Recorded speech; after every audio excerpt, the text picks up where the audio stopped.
opportunity. He explained his plan. Uncle Edmure looked at him in shock.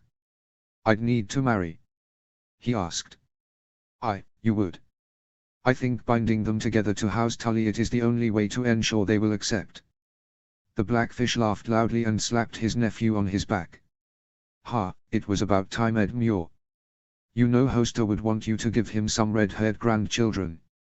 Maybe name one of your sons after him, that'll certainly please the old grunt from the grave." Although the words seemed harsh, you could see how he still missed the older brother which had been estranged from him for so long. He would be happy with that, wouldn't he? Edmure asked silently. Sir Bryndon nodded to his nephew, keeping his arm around his shoulder. "Strategically, it would tie you to your two most powerful vassals in the most powerful way possible. It would help pacify the region as well. You have many powerful friends, for example in both houses Vance, as well as the heirs to houses Mallister, Roger. If you also tie those two houses to you in marriage, no one will dare to challenge your authority, or mine through you." He explained more. "It could be even better than that." The blackfish interrupted.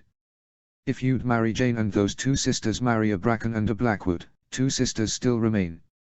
There is a high chance they would be high sought-after brides. House Bracken is powerful on its own and they would be sisters-in-law to the Lord of Riverrun. You would have the possibility to bring even more houses to your side with this move. It is a great marriage idea and Jane is comely enough, she looks much like her mother." He added the last part for Edmure to hear. She's not ugly by any means. However, I didn't see myself marry just yet." He weakly rebuked the offer. He looked over towards him. "Uncle, you have become Lord of Riverrun. You have come into your own well, but you have a duty. Both to your late father and House Tully as a whole. It is time you marry anyway." "Ha ha, you sound exactly like Hoster, Rob. Cat would be immensely proud, I reckon. I'm just happy my grumpy old brother never lived long enough to see Cat's eldest scold a Tully into marrying, or I would have never heard the end of it." He laughed loudly, pinking away a tear from his left eye. Both he and Edmure had to smile at the memory of Hoster Tully and his famed relationship with his rebellious younger brother. After a while, Edmure nodded. "You're right. It is the right thing to do. I'll do it, Rob." He thanked his uncle and continued on. "Then there are the religious problems. I plan to reward all my loyal subjects with lands and wealth. This includes giving some lands in the south to Old Gods believers. It will strengthen the position of the religion north of the Blackwater, without threatening the majority of the faith anywhere. Together with the marriage, it will help to make sure the Blackwoods aren't isolated anymore. Together they would serve as a bridge between the north and the Riverlands, like the Mandalis are a bridge with the south for us. I can understand that, Rob, but giving our ancestral lands to Northmen won't go off easy with my vassals," Edmure countered. "That's why I'll only give them lands from the former crown lands. These lands need to integrate anyway. The northern influence will help break the connection these lands formerly had with the Targaryens and the Baratheons and help them come closer to the rest of the kingdom. I will also make sure these Northmen take southern brides and adapt somewhat to your court. Most of them will take heiresses from the south as a wife, making sure their progeny is well accustomed to life here even if they behave somewhat differently. I would also like to promote marriages between the Riverlands and the north in general. I'll go over who would get what later." Both Tullys thought it over for a while but agreed in the end. "Now, the geographical vulnerability of the Riverlands." He sighed, clapping his hands together. This would always be a difficult thing to solve, but he had done his best. The Riverlands are famed for being attacked by literally everybody in the course of their history. You border every kingdom except for Dawn and I would make it more defensible from the outside. Some decisions you already know. We expanded it south to the Blackwater and I plan to annex all the lands north of the Gold Road. Yet, just taking these lands will not hold the enemy from taking it back next generation. You also have the issue of the defenses with the Westerlands and the Vale. They might be allies for now, but that could always change in the future." Both his uncles nodded, gesturing for him to go on. "First, I would like to discuss the southern border. I had the idea of erecting a few castles along the Blackwater. It would ensure our southeastern border and deter any weird ideas future Baratheons might get.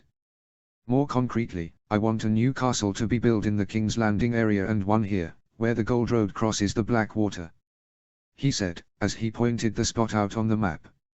"If we control both bridges with strong castles, getting over the river won't be easy for any opposing force."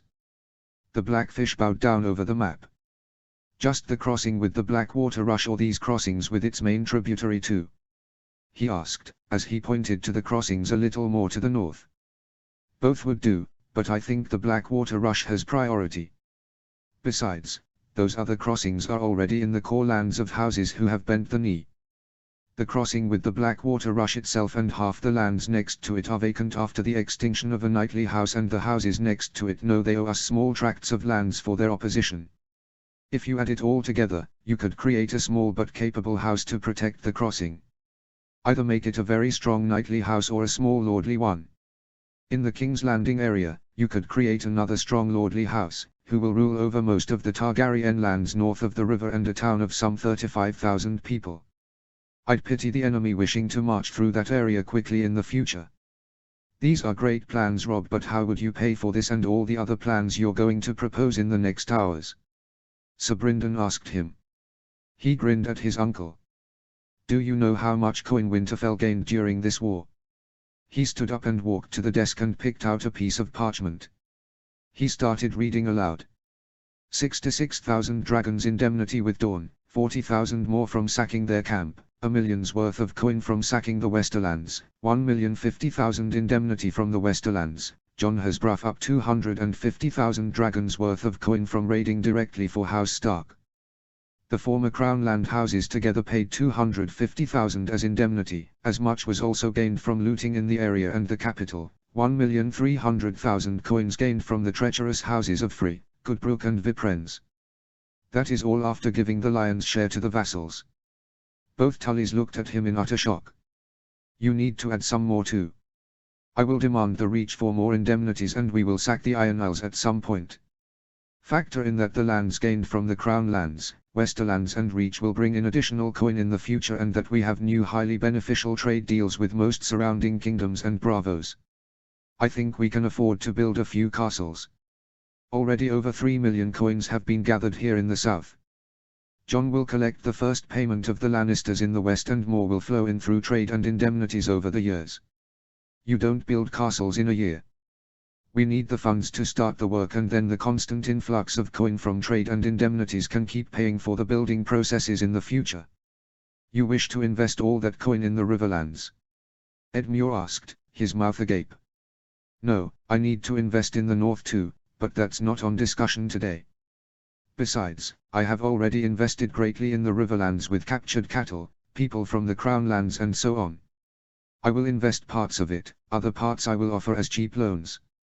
I wish for the existing keeps on the western and eastern borders to be strengthened against future attacks. I plan to give loans to rebuild and fortify Pink Maiden, Wayfarer's Rest, Willowwood, Stony September, Solpants, Maidenpool and maybe others. Of course, not all at once but over the next 2 decades or so." Both still looked at him in shock.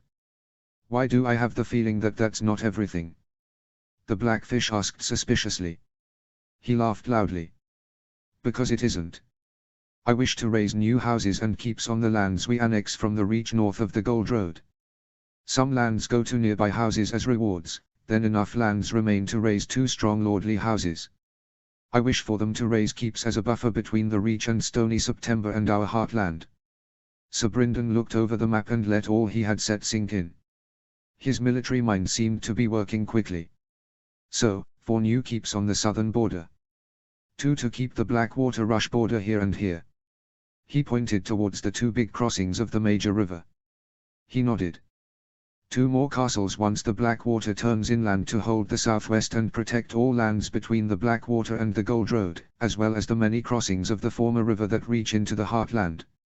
He nodded again. "Then you won't raise new castles in the west and east, but you'll fortify the existing ones, as besides Riverrun they haven't proven enough to hold Tywine during the war. You will also slightly strengthen the border families like Houses Vance, Piper and others with the lands gained from the Westerlands to pay for the upkeep of their stronger castles." He could only agree again, his uncle understood him completely. To avoid a similar situation from the Vale, you'll also fortify some of the eastern towns and keeps. Especially Solpants and Maidenpool, who also proved to not be strong enough. They will probably pay for the upkeep with enhanced trade coming their way. He just laughed. As expected, his uncle saw his plans very clearly. What about the Ironborn or the North? He asked, completing the analysis. He grinned at the Blackfish's military intelligence. I plan to deal with the Ironborn to a degree that they won't dare to attack the Riverlands in 100 years or more. Maybe expand the Malister fleet a little could be an option too, same for one in Duskendale on the other side. I won't build any fortifications between the North and the Riverlands. You already have the twins and it would only slow me down if I would need to come down. He responded. Both knew what he didn't say. If the Riverlands ever rebelled against House Stark, he wouldn't be able to be stopped easily. They looked at each other, but none spoke the words out loud. So, for new castles and many loans to fortify existing ones. Maybe expand a small fleet or two. Edmure summarized. And new roads and towns accompanying those places. I plan to transport some of the excess population from King's Landing towards the crossing point of the Gold Road with the Blackwater to start a town of some 5,000 to 8,000 people. It will attract enough local trade to guarantee its existence and will help strengthen our hold on the area. It will also solve part of the remaining overpopulation in King's Landing. Stones from the city wall can be used to help cheaply create both castles once it is partly broken down. How many hours did you spend on these plans? Edmure laughed jokingly. Hours. Weeks and months, you mean? Wait until you hear who I am pushing forward for the lordships of all of these. He laughed back. You already have people in mind? He asked. Foremost, but I would ask your insight. I will give you the honor of promoting some on your own too. His uncle seemed happy at that. Then we have the old grudges of the Targaryen supporters. I plan to give them all back some of the lands they lost in the rebellion, or other lands from traitors to make up for part of their losses. I would ask that you would give the new generation prominent places in the Riverlands, when they grow back up. Especially the Mutan and Dare boys. They are the last of their lines and if you foster them well and give them good positions after, all animosity can be in the past for good. Both Tullys agreed and Edmure scribbled something in his notes about the boys. What about Bran? Will he come back to Riverrun? The boys befriending a prince of both Stark and Tully blood will do a lot to better relations. Edmure asked him. He thought about that. You are right. I will discuss it with Bran and my mother once I get back home. He made a note of that on a parchment and put it on his desk. Now, for the traitorous houses. I told you already. I plan to end the lines of most of the houses.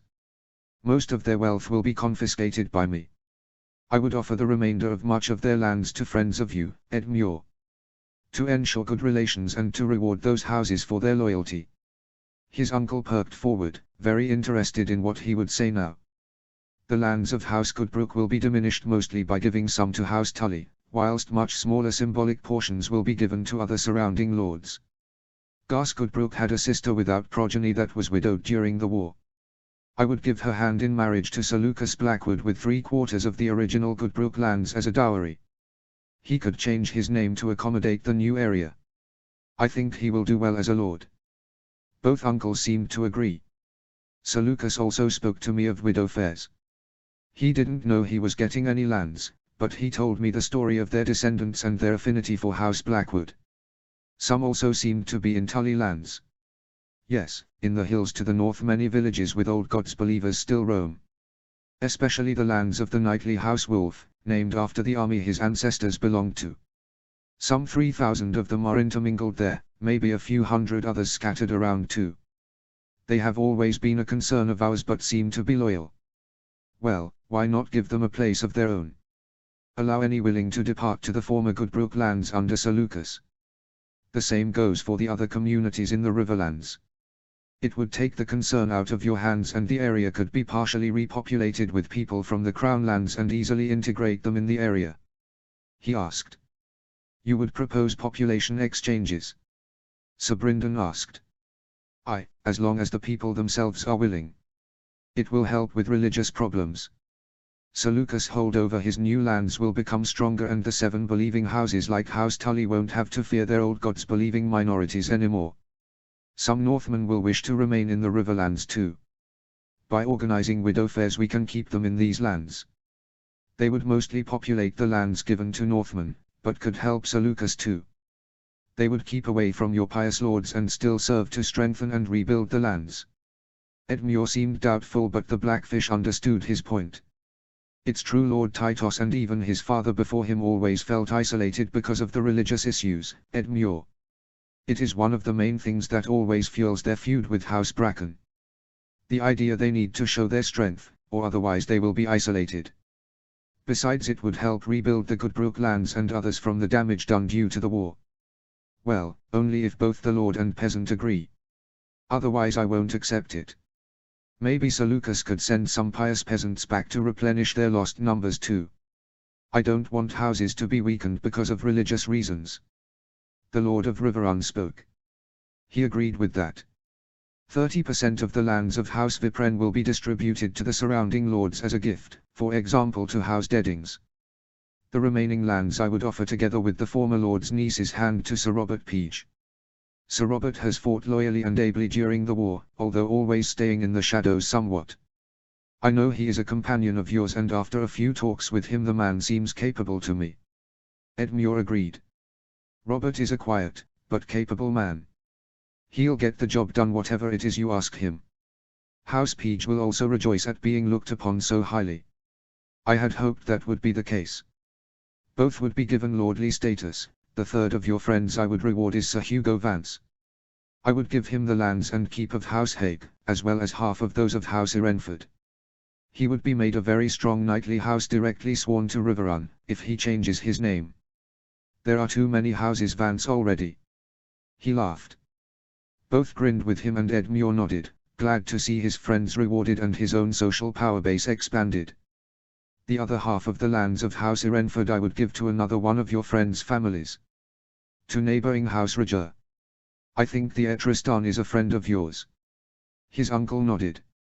I would give them the lands for their service, on the condition the Irenford keep is demolished. This will hopefully make up for their losses after Robert's rebellion and keep them loyal from now on. Sir Bryndon voiced his support for the plan and the good it would do for the already restoring relations between their houses. Some more villages and lands from House Free or any of their other vassals will be given to Houses Malister, Peach, Terrick and Shawnee. All of the above will account to around 2/3 of their lands being distributed. What of House Free itself? Edmure asked. He raised his hand. Its main vassals during the betrayal, Houses Charlton, Irenford and Hague, will cease to exist. The same will go for their allies Houses Goodbrook and Vipren. For them and the vast majority of House Free the ruling will be as followed. He took a deep breath and started. All of those that were at the Battle of Atranta or part of planning of it will be beheaded. All other males over the ages of 14 will be sent to the wall or be executed if they refuse. All males under the age of 14 will be fostered by loyal houses or orphanages in the north until the age of 14, when they will be sent to the wall, ending their male lines. They will be raised to best serve the Black Brothers and nothing else. All adult females will be sent to the September in Old Town or the Silent Sisters. All underage girls will also be sent to the Starry September to be raised a septa. All female widows from other houses will be sent back to their original families or the septs if those don't want them back. Many septars died during the war all over West Eos. I think they will appreciate the gesture of so many noble ladies replenishing to their ranks. Edmure hesitatingly asked him. Are you sure, Rob? This would stamp out those 6 houses root and stem.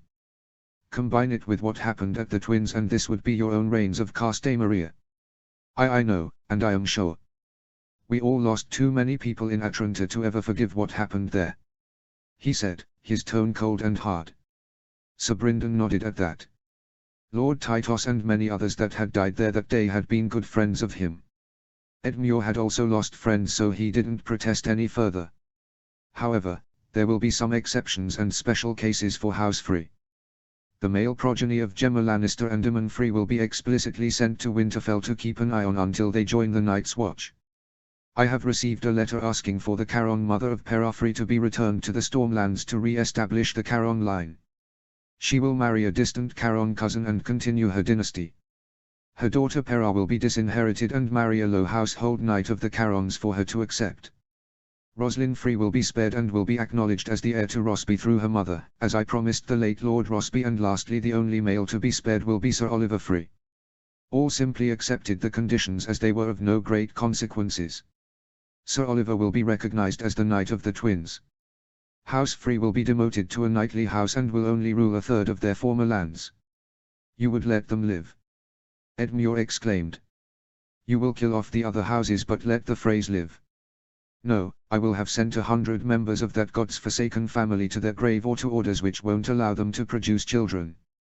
I took their wealth, most of their lands and their lordly title away from them. However, Oliver has always been loyal. He will be rewarded. He will marry his great-niece Wilder Free of the main line to put to rest any inheritance disputes. Solutions about the Freys in Bravos and the grandchildren of Lady Waynwood will be sought, as long as they remain disinherited. In the end the only ones left in the line of inheritance to the twins will be Oliver's children. If his line were to die out, the castle would fall into the crown's hands. Still, they have their bridge. The family could regain much of their power in a few decades. Sir Bryndon brought up. Not really. He laughed loudly. I will forbid the Freys to levy a toll on any of the houses that were present at Atlanta for the next 20 years. This will severely limit their resources for the next 2 decades and serve as partial compensation. On top of that, they will be forbidden to ask toll of a Tully or Stark ever again on the punishment of death. I will not have what happened at the beginning of the war happen ever again. That indeed changes things. The Blackfish mused. They wouldn't be able to replenish during Oliver's lifetime, but what about his children? Well, his children will be isolated with free parents on both sides and no allies. I would have his heir raised in Riverrun and none of his children would be allowed to marry without mine or my heir's consent. As such we can greatly control how the house bounces back and that it will be loyal when it does. He replied. Will Oliver accept all those constraints? Edmure asked. I think so. He had never any hopes of being more than a household knight. Especially after his family's betrayal, this will still far exceed his expectations. Under these conditions I accept. I will foster his son and make sure that he is as loyal as can be to us in the future. He nodded appreciatingly. That's all concerning the rebels. We still have the problem of raising new lords. For the Gold Road houses, I personally thought about Sir Corlys Menning. Ever since he arrived, he has been nothing but loyal and capable. He could take more people from King's Landing with him and quickly build a small power base with them. Those people would also help the area to come loose from the Reach and integrate further towards us. In turn I think about sending a few hundred or even 1,000 Reachman farmers to the heart of the Riverlands to help rebuild the land on the condition they can be integrated well there. I plan to get rid of all Reach knightly houses big and small in the area and replace them with Riverlanders and Crownlanders to make the change on the upper levels complete. Sir Corlys will do great. House Menning sure deserves it after what they lost to the Lannisters. Sir Bryndon said. I agree. He would have to marry a lady from the Riverlands to tie him to us and could use his nieces to tighten his grip over his lands or work on better relations with his neighbors.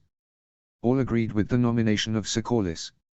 However, getting rid of all those houses will effectively mean they will be exiles with claims in the courts of houses Rowan, Footley, Tyrell and others in the Reach. They will never stop to reclaim their homelands back. It will cause strife in the future. The Blackfish added. Sadly, Uncle, I don't think future wars with the Reach are avoidable whatever the peace agreement will say. They are too pious and will never allow an old gods-believing king south of the neck. They will also try to expand their lands like the gardeners of old have always done. The only thing we can do is weaken them enough so they can't try anything serious in the next few decades, while maintaining alliances with the Baratheons and Lannisters to easily keep their aspirations in check after that. By fortifying these areas we can also greatly deter their aspirations. The longer we can hold of future wars, the less will be listened to these exiles' cries for their lands back. All grimly accepted his analysis. What of the second Gold Road house? Uncle Edmure asked. I would give the option to promote the second one to you. Do you have anyone in mind? Preferably someone from not too big of a noble family, to not upset the delicately established balance of power. The Lord of Riverrun thought long and hard, until something came to him. What about Sir Harry Parrell? The knight who saved your life at Atlanta? Yes, that one. He served loyally and ably in my household ever since. We have spent many a night drinking until the early hours while you were off in the Stormlands, and I consider him a friend. He seems quite smart, and I have seen the effectiveness of his blade firsthand. He comes from a knightly house sworn to House Shawnee. Even so, he is only a cousin to the current head of the family. Edmure explained his choice. A real Riverlander, that could work. I would have to talk to him first though. I want to get to know him before I suddenly give him a lordship. He responded. Of course, do what you must. If I am right, that ends the discussions for the original Riverlands and the expansions from the Reach and Westerlands. However, we have yet to discuss what to do with the Northern Crown lands. The Blackfish spoke up. That's true. I would have the Crown land houses that fought for Tywine, like houses Byrch, Chelstead and others, hand over small lands and have wards sent to Riverrun or Winterfell to be fostered. If we play it well, we could help influence who they marry to tie these houses closely to us in just a single generation. All nodded. Now there are a few heiresses in the Crown lands. I will arrange all of their marriages. In return, their houses will keep existing and keep their lands. Firstly, there is Lolly's Stokeworth. Her older sister is still alive, but she is past childbearing age and a widow besides. Lolly's husband and children will in time get to rule these lands. I would propose Sir Desmond Grohl to marry her. He is a capable and very loyal subject of House Tully and will help your influence in the area. He could serve as the master-at-arms in Stokeworth while raising his kids and influencing House Stokeworth. It is rumored that Lady Felice is depressed and sickly and she might not live too long. This would put Stokeworth firmly in one of your most loyal subjects' hands. Both his uncles voiced their approval of the proposal, and so he continued on. As mentioned before, Roslyn Free will be recognized as the heir to Rosby. Her mother was old Lord Giles' niece and he wanted one of her children to succeed him. She will marry one of the Karstark cousins. Preferably Osric, if not him then Alaric. Alaric? I have never met an Alaric Karstark. Edmure responded. You haven't. He is at the wall now and was instrumental in repelling both Wildling attacks and an attack from the bastard of House Bolton. I grew up with him, and just like Osric, he isn't like his brother, father or grandfather. He deserves to be rewarded and would do well as a lord. He explained. His uncle seemed content enough with that. There has also been an important landed knightly house under House Rosby that has gone extinct due to the war. I would give their lands to Sir Roderick Locke, nephew of Lord Maladhor. The young knight proved himself in the Vale and executed all my commands loyally and ably. He will serve Osric or Alaric well. Some of the Widow Fair's men will settle in the lands of Rosby, together with the few companions these men take with them. Sir Roderick will be forced to take a southern wife, preferably one from the nearby knightly houses. Both remained silent, which he interpreted as approval. Lady Amesandi Hayford will be betrothed to Martin Castle. She will be raised in Winterfell from the age of 10. When the time comes for them to marry, they will move back south together. The current Castellan will remain in power until then. Martin Castle. Family of Roderick, Martin and Jory. The Blackfish asked. He is Jory's eldest son. He is also the nephew of Lord Sewin. Both houses Castle and Sewin deserve to be rewarded for their loyal service. Martin is also good friends with my siblings, and apparently my wife and daughter look fondly upon him too. I will personally raise him to make a good lord. He answered the question. Both Martin and Jory deserved better, and Roderick is as loyal as ever. That family deserves to be rewarded. Sir Brynden agreed. Southhorn, sworn to House Hayford, is also empty, with House Hogg becoming extinct. The lands will be given to a nephew of Lord Slate. He will marry someone from the region and help keep an eye on the Castellan. Some of the lands of House Hayford have become heavily depopulated, especially those around Southhorn.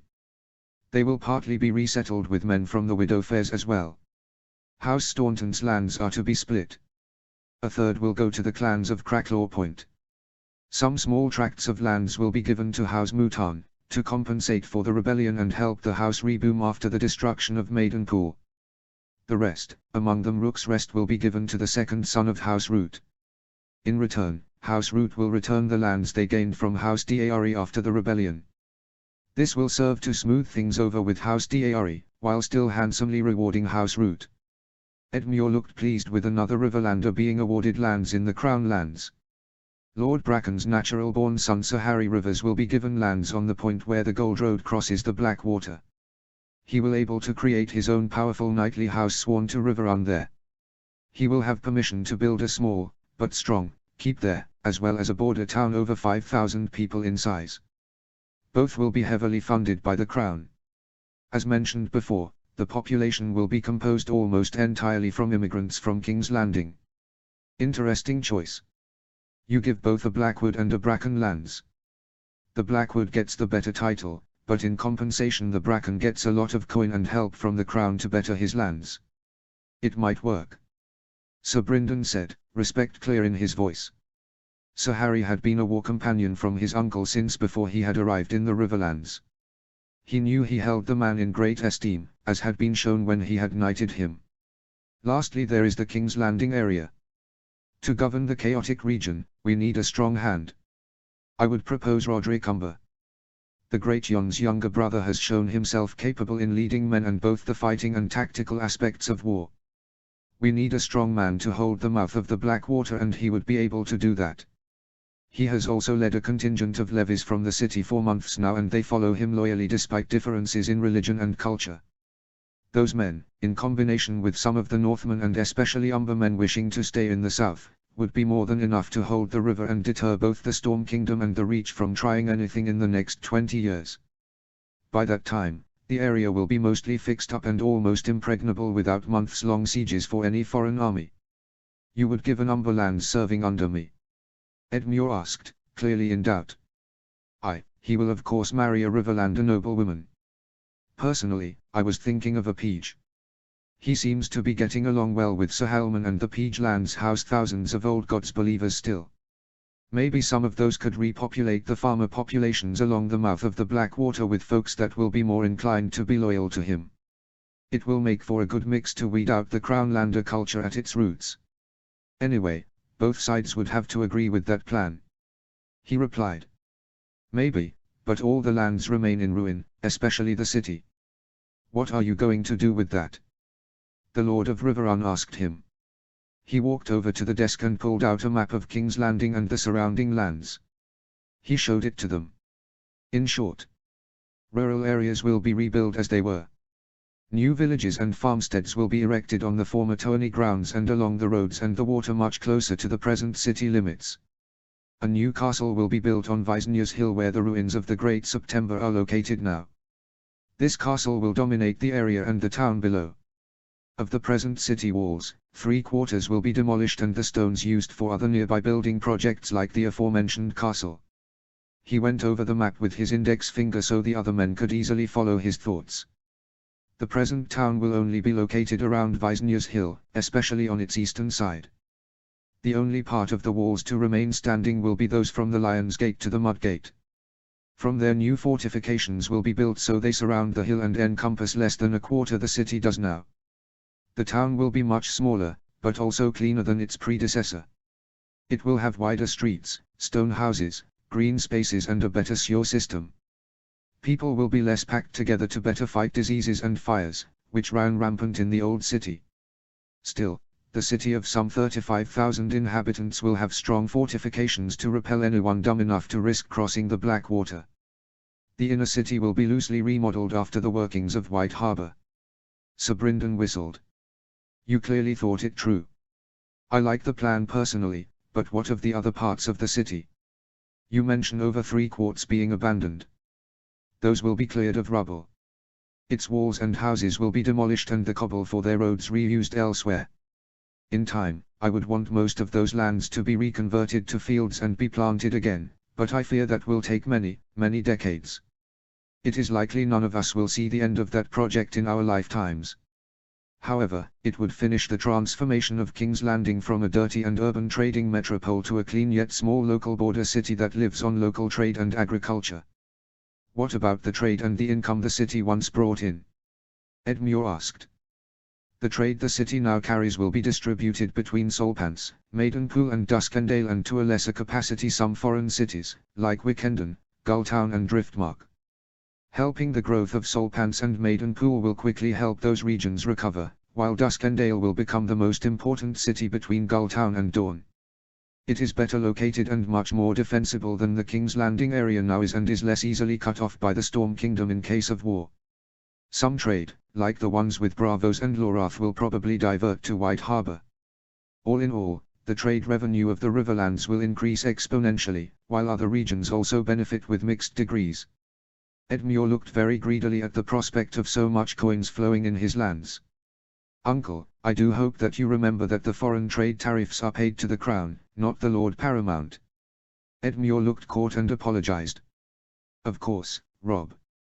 However, the extra tax revenue those houses will bring in will still be a considerable sum. It will be. He allowed. Use it wisely. House Tully could help to defend the Riverlands in the future. You could also give out cheap loans to your vassals to rebuild or fortify their lands.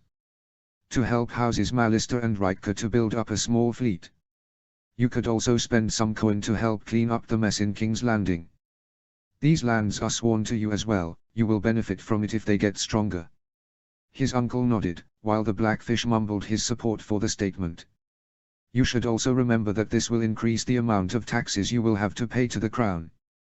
House Tully's wealth will significantly increase, but your expenses will also increase. We expect those expenses to be met and your finances to be managed productively. You are the second most powerful noble and house in the realm now. You have a duty to your people, if you wish this country to be safe for your future children. I expect you to help the Riverlands to reach its full potential, uncle. He stated, looking very serious in the same blue eyes he had inherited from his own mother. His uncle met his gaze and seemed to sit just a little taller. I will, Rob. I have seen enough and will not fail my people again like I did at the start of the war. I wasn't ready and didn't know what to do. I think I do now. I will not squander the opportunity. He smiled at the Lord of Riverrun. He had indeed grown significantly this last year. They all had. Those that had survived at least. I know you won't. He smiled. After a minute of comfortable silence, he spoke up. This concludes our business, I believe. I don't know about you, but personally I could use an hour or two of relaxing with a few more glasses of wine from the Uber, my treat. How about you? Both men grinned and they asked the servants to bring a lot more of the stuff. They brought over some light food as well and they enjoyed a rare moment of family time together. Edmure was very interested in how Winterfell was doing. He asked after his mother and his siblings and tried to pry for every little detail on little Edara. It warmed his heart. For all his faults, his uncle was still a true Tully. Family came above all else. If they got out of this war together, they had an opportunity to build something lasting for their shared family to enjoy. Chapter 65, Casterly Rock. 301 AC. John. He woke up well rested in his tent and looked up to find his breeches. It had been 3 weeks since the fall of Lannisport and all was going swimmingly. Willem would be crowned in the September of the city in a week's time and Sir Hayes Swyft proved a valuable addition to the Western Council, both for his insights and his ability to pacify his grandson. In private, the Knight of Cornfield has voiced many of his concerns to him, but in public he had openly defended and supported adhering to all of Rob's demands. The one that had bothered him the most was the marriage of his grandson to Jane Westerling. He had made it clear that he had thought her of inadequate blood to marry him. After she had arrived, her personality had done much to ease the issue, but the problem of her parentage remained. Lord Goran Westerling was not one of the stronger lords in the kingdom, yet he was of an ancient and well-respected family. The problem had been that he had married the daughter of an ennobled spice trader. A woman who had turned out to be scheming with her brother and Tywine behind her husband's back. At least some good had come from it for House Westerling in the end, as Lord Goran's children had been acknowledged by Willem as the heirs to House Spicer. House Westerling had been impoverished and the wealth of House Spicer would help them rebuild their lands and re-establish their ties to their fellow lords. Already, Lord Goran could be seen boasting of the big dowry both his daughters would receive. Because of this, many of the Westerlords had begun to show interest in his 14-year-old daughter Elena. Many houses, especially in the north of the kingdom, had lost a lot of their coin during the war and the large dowry was too enticing to them to pass up. It hadn't gone unnoticed to Lord Goran how much of this had come as the result of Rob's insistence that Willem should marry Jane. Because of this the Lord Regent had been more than accommodating to him and his lords. All in all, the cooperation between his host and the Western Kingdom was going well. He ordered the servants to bring some food and ale for him to start the day, while he sent some guards to get his friends and companions. He liked to break his fast in the company of his country's nobles. It not only served to ease his mind, but also to help bond the future lords of the North and Riverlands. This was something Rob had asked him to pay attention to on this campaign. It was also a de facto war council, with almost all of the great families present. Many older lords were already using their sons at breakfast to bring up issues to him personally. He didn't mind, it spared him a lot of headaches during the day. He rotated the seating every morning. Today he was seated close to Owen Norrie, Hendry Bracken, Tristan Roger, Harmond Umber and Roderick Flint. They talked about both their homelands and the situation in the Westerlands. It proved to be a surprisingly entertaining morning, with lots of laughter filling his tent. However, their morning was cut short prematurely when a young page ran in. Lord Snow, my lord bids you to come to the front of the camp immediately. Something has happened at the Lion's Mouth. The young boy called out.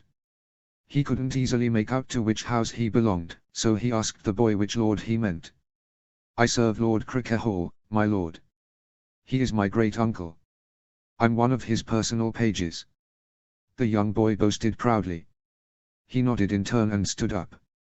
His own page brought him black fear, gods he needed to find a new name for that sword quickly, and he bound it on his back. Horses were brought up for him and most of the young nobles of his brother's kingdom and together they rode towards the front of the camp. When he arrived, he saw Lord Crickehall standing there with much of the Westerlander nobility that was not in Lannisport. To their side Sir Stefford Swyft, Sir Harry's eldest son and heir, paced around. The knight was completely distraught. He was crying and screaming doom and destruction upon Tywin Lannister in a manner completely unheard of from a southern knight and heir of an important noble house.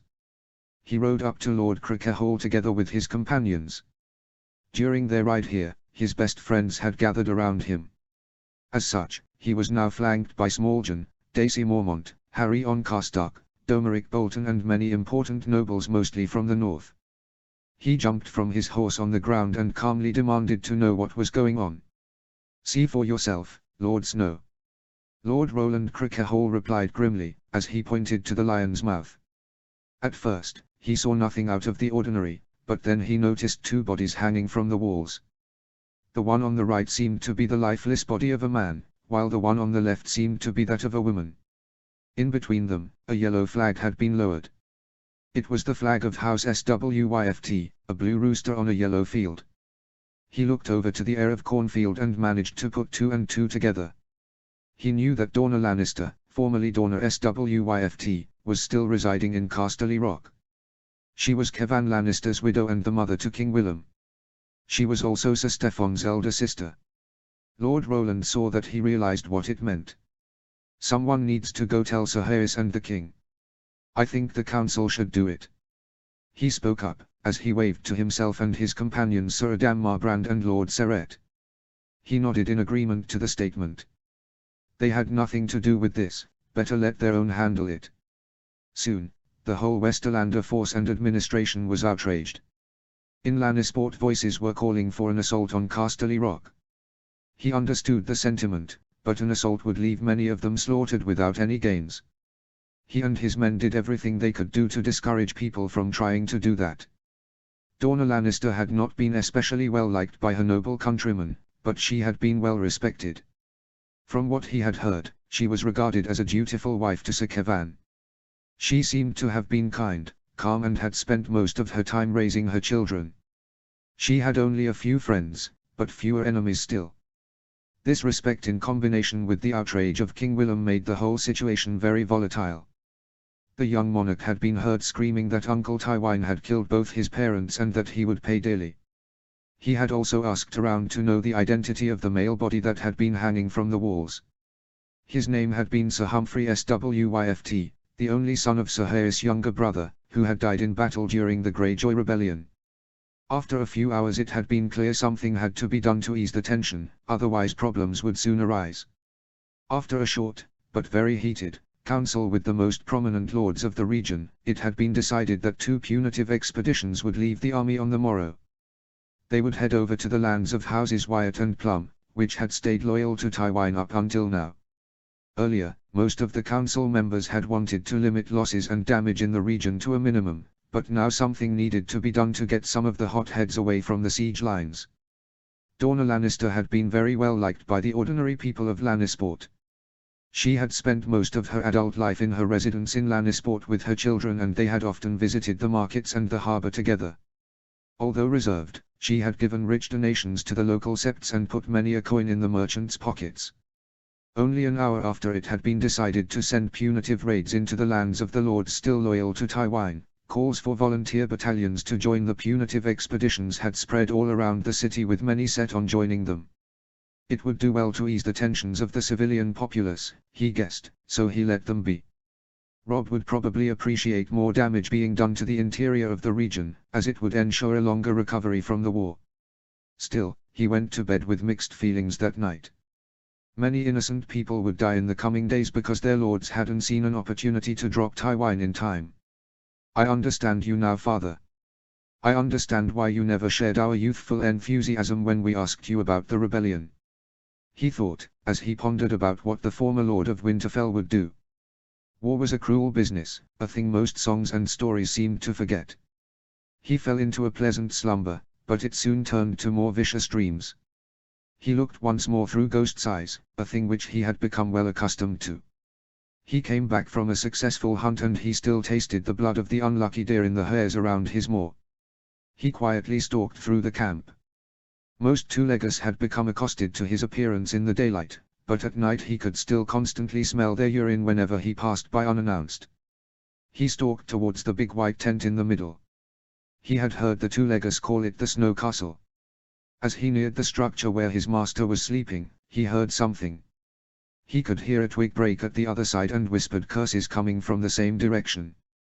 He could hear the two-leggers that followed his master everywhere walk around like they always did at night, but this was something different. He could smell sweat and uneasiness. He decided to silently stalk around without being seen. He avoided the harmless two-leggers on their protection toes and reached the other side of the structure. There he saw 3 men dressed in black seeking entry. He could see the light of the moon reflect on the weapons they nervously held in their hands. Their purpose here was clear. He bared his teeth and vowed that they would never reach his master. He charged and it took him only 3 jumps to reach the first one. He knocked him on his back and slashed with force at the face of the second one. He could hear bones snap on impact when his paw hit the two-legger's unprotected face. The third one anxiously raised his weapon and he could suddenly smell feces everywhere. He jumped up and bit out the man's throat in one fluent motion. He let go of him with satisfaction, as he knew the enemy would soon drown in his own blood. He turned around to the first enemy, who had now recovered from his fall. He looked at him, the small shiny weapon in his hand shaking, and he could smell his fear. He bared his blood-stained teeth in response and stalked forward. The two-legger screamed and dropped his weapon. He started running in the opposite direction. It was pathetic. Two-leggers were much too slow to even entertain the idea of outrunning him. One jump and he was on the foe's back. He looked at his neck and simply bit through it with force, snapping it clean through. He got of the lifeless body and turned around to make sure they were all dead. He sniffed the air and pricked up his ears to search for more enemies but could find none. Finally satisfied, he stalked over towards the white structure. He had to check on his master. He could hear his silent snoring from here, so he wasn't worried, but he would ensure his safety for the rest of the night. He was cruelly awaked by cries of alarm from guards, but he already knew what had been going on when he saw Ghost enter his tent from the side. His paws, maw and pelt were all blooded and he looked around and sniffed the air as if he was expecting danger to be nearby. He walked over to his companion. His dream came back in flashes. Well done, boy. I'll make sure that some fresh game will be delivered to you on the morrow. You deserve it. The direwolf looked at him and nodded, before going over to his empty bucket. The animal looked at it and down to his blooded pelt and then back at it. All right, I'll help you clean it off. I swear you are the laziest direwolf that has ever existed. He laughed. Ghost simply turned his head and looked at him as if to say, and how many direwolves do you know, human? He chose not to respond this time and simply picked up the bucket. Just as he was heading out, his page and 3 guards stormed in. Lord John, are you all right? The boy asked. Smart boy that one, he was one of the only ones that didn't call him Lord Snow. He must have picked up somewhere that he didn't like the name. Taking him on had been a favor to Lord Slate. It was his firstborn grandson and the older man had asked that he would learn how to rule and command at his side. He had been reluctant at first, but he didn't mind anymore as the boy was capable in his duties and pleasant enough company to be around. Took you long enough, he said in a mildly disappointed manner to the 3 guards. They looked at him in confusion until they saw the blood on Ghost's pelt. Those beasts aren't natural. Ander whispered a little too loudly against a second guard, whose name he had forgotten. They aren't natural, but this one has saved my life on numerous occasions and helped us win many battles. The same can be said about his Grace's companion.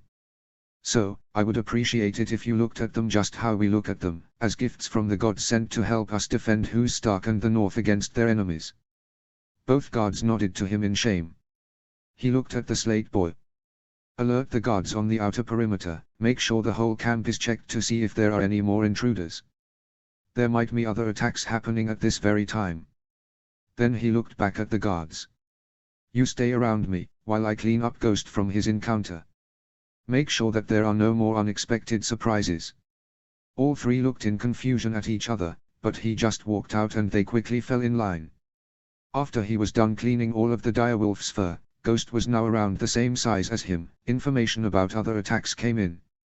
Assassins had not only been sent to kill him, but also to end the lives of Lords Crickehole and Seret, as well as Sir Adam. Only one had been successful. Lord Seret was said to lay dying of his wounds and as such he raced to that side of the camp. By the time he got there, it was already too late. Many other nobles had gathered at the main tent of House Seret, as well as some of their different guards. All agreed, they would do a huge search of the whole camp immediately. Yet all knew that it would be almost impossible to find anyone. Only one man had been taken alive and he had shown them some insight in the attacks. He was a poor man at arms from the retinue of Lord Banefort. He had been paid a fortune by an unknown man to attack Lord Crickehole and had been promised double the amount again on the success of his task. The unknown man could be anyone and possible other perpetrators would be simple soldiers in the Western force. Although dishonorable and despicable, it was a cunning move from the old lion. Not only did he try to rob them from their commanders, he also tried to disrupt the unity between the Westerlords and his own army. From now on, any Western Levi could be a potential murderer to his own men. This would take a whole lot of work to smoothen out with his lords. He could already hear the Umbers and Riswells demanding that they send the troops of the Westerlands away. Luckily enough, most of the Western hotheads would be leaving on the punitive expeditions. By the time they came back, they would need to have everything back in order. These were the last convulsions of a man trapped in his home and doomed to die. He had taken a vow before Robb that he would see their father and friends avenged. He would end the patriarch of House Lannister one way or the other and he would not leave these lands before he had achieved as much. 10 days later. He was sharing lunch with Lords Bolton, Blackwood and Patrick Mallister when suddenly a page came running in. He recognized the boy from when Dorna Swyft had been hung from the walls of the Lion Mouth. It was Lord Roland Crickehole's personal page. A feeling of dread quickly took a hold of him. Lord Snow. Lord Crickehole demands your immediate presence at the front of the camp. Domeric squinted at the boy. Lord Crickehole demands his presence now, With what right does he think he can summon the commander of the whole Northern and Riverlander army? The boy flinched under the scrutinizing gaze of those pale grey Bolton eyes and he stuttered out. Something has happened at Casterly Rock, my lord. Lord Crickehole has also sent for the king and the Lord Regent, that's all I know. After which he glanced at Lord Bolton and back at him. But I think he meant to say that he would greatly appreciate you coming as soon as you are able, my lord. He had to suppress a smile. Domeric had not inherited much from his treasonous father, but he did inherit the scrutinizing gaze only a Bolton could give you. He had been on the other side of Lord Roost's gaze many a time, so he knew how the boy felt. He held up his hand as to show Domeric that he had done enough. If Lord Roland asks for my presence, I will comply, he told the boy. He turned to his companions. My lords, would you wish to accompany me? Knowing damn well that no noble would pass upon the opportunity to get closer to the center of decision-making, he simply turned around and walked to the corner of the tent. He picked up Blackfear and strapped it on his back and left, quickly followed by all. His own page quickly brought up his horse and looking pleadingly at him. Saddle up, you can accompany us. The grin that split the boy's face was bigger than he could have ever imagined. The slate boy quickly jumped on his small mare with glee. Sometimes, the boy made him think of Bran. It had been over 2 years since he had seen his younger brother and even longer since he had seen Arya, Sansa or Rickon. Would Rickon even still remember him? He longed for home, but they had to finish this first. If he didn't, Bran, Rickon and their children would need to continue in the future what he hadn't completed now. They rode to the front of the camp. In front of it stood many of the nobles of the Riverlands, North and Westerlands. To his surprise, he saw a mounted figure dressed in Lannister red waiting on the field in front of them. He waited in the middle between the Lion's Mouth and the camp and had a banner with a white flag in his hand. He rode up to Lord Roland, without bothering to dismount. What is happening? The Lord of Crickehall pointed at the red figure. That's Damian Lannister, oldest cousin to Lord Tywine. He has been standing there for nearly half an hour. He refuses to speak to anyone but you, the king or his regent. Could it be a trap? He asked, as he went through his beard. It could be, yes, but I don't think so. In any case I have put over 3,000 men on high alert, including 1,000 heavy cavalry. That should deal with any trap they spring. He nodded. The elder lord was no novice at matters like these. I will go and hear what he has to say then. All nobles around him nodded. He asked for Domeric and 3 of his guards to accompany him and rode up to the figure. Good day, sir. I am Jon Snow, commander of the United Armies of the North, the Trident and the Westerlands. What is it you wish to say to me? The knight simply looked him over. At that exact time, Ghost came running over, his tongue hanging from his mouth as he raced to his side. The Lannister looked upon the direwolf with interest, but weirdly enough not with the usual fear. It was as if he had hoped to see the beast that had killed and frightened so much of his countrymen. Good day, Lord Snow. I am Damian Lannister. I would like to have a personal conversation with you, if that is possible. The Lannister knight responded, as he looked at Domeric and his guards. Domeric immediately countered this. Jon, you can't do this. This whole move has a trap written all over it. I ensure you this is not a trap. I just have a message that only the leaders of this army can hear. As stated before, Lord Westerling or Willem Lannister are free to join the conversation when they arrive. As a gesture of goodwill to show you I mean no harm, you could leave your direwolf here with you. I am sure he would be worth more in your defense than your 4 companions combined. The knight replied calmly. He grinned at that, and as he looked over to Ghost, the direwolf lazily laid itself in between his horse and that of the Lannister. It was an almost comical show of force. This was Ghost's way of saying I don't even need to stand up to make sure you will never do any harm to my master. He looked back to Domeric, the grin still on his face, and shrugged. He's right, you know. Ghost will know if there is any foul play long before we do. He will act accordingly, if that is the case. The last thing was said as a warning towards the Lannister knight, but he simply shrugged it off. Domeric seemed to hesitate, but in the end he relented. He turned his horse and the 3 guards silently followed him after he waved his hand.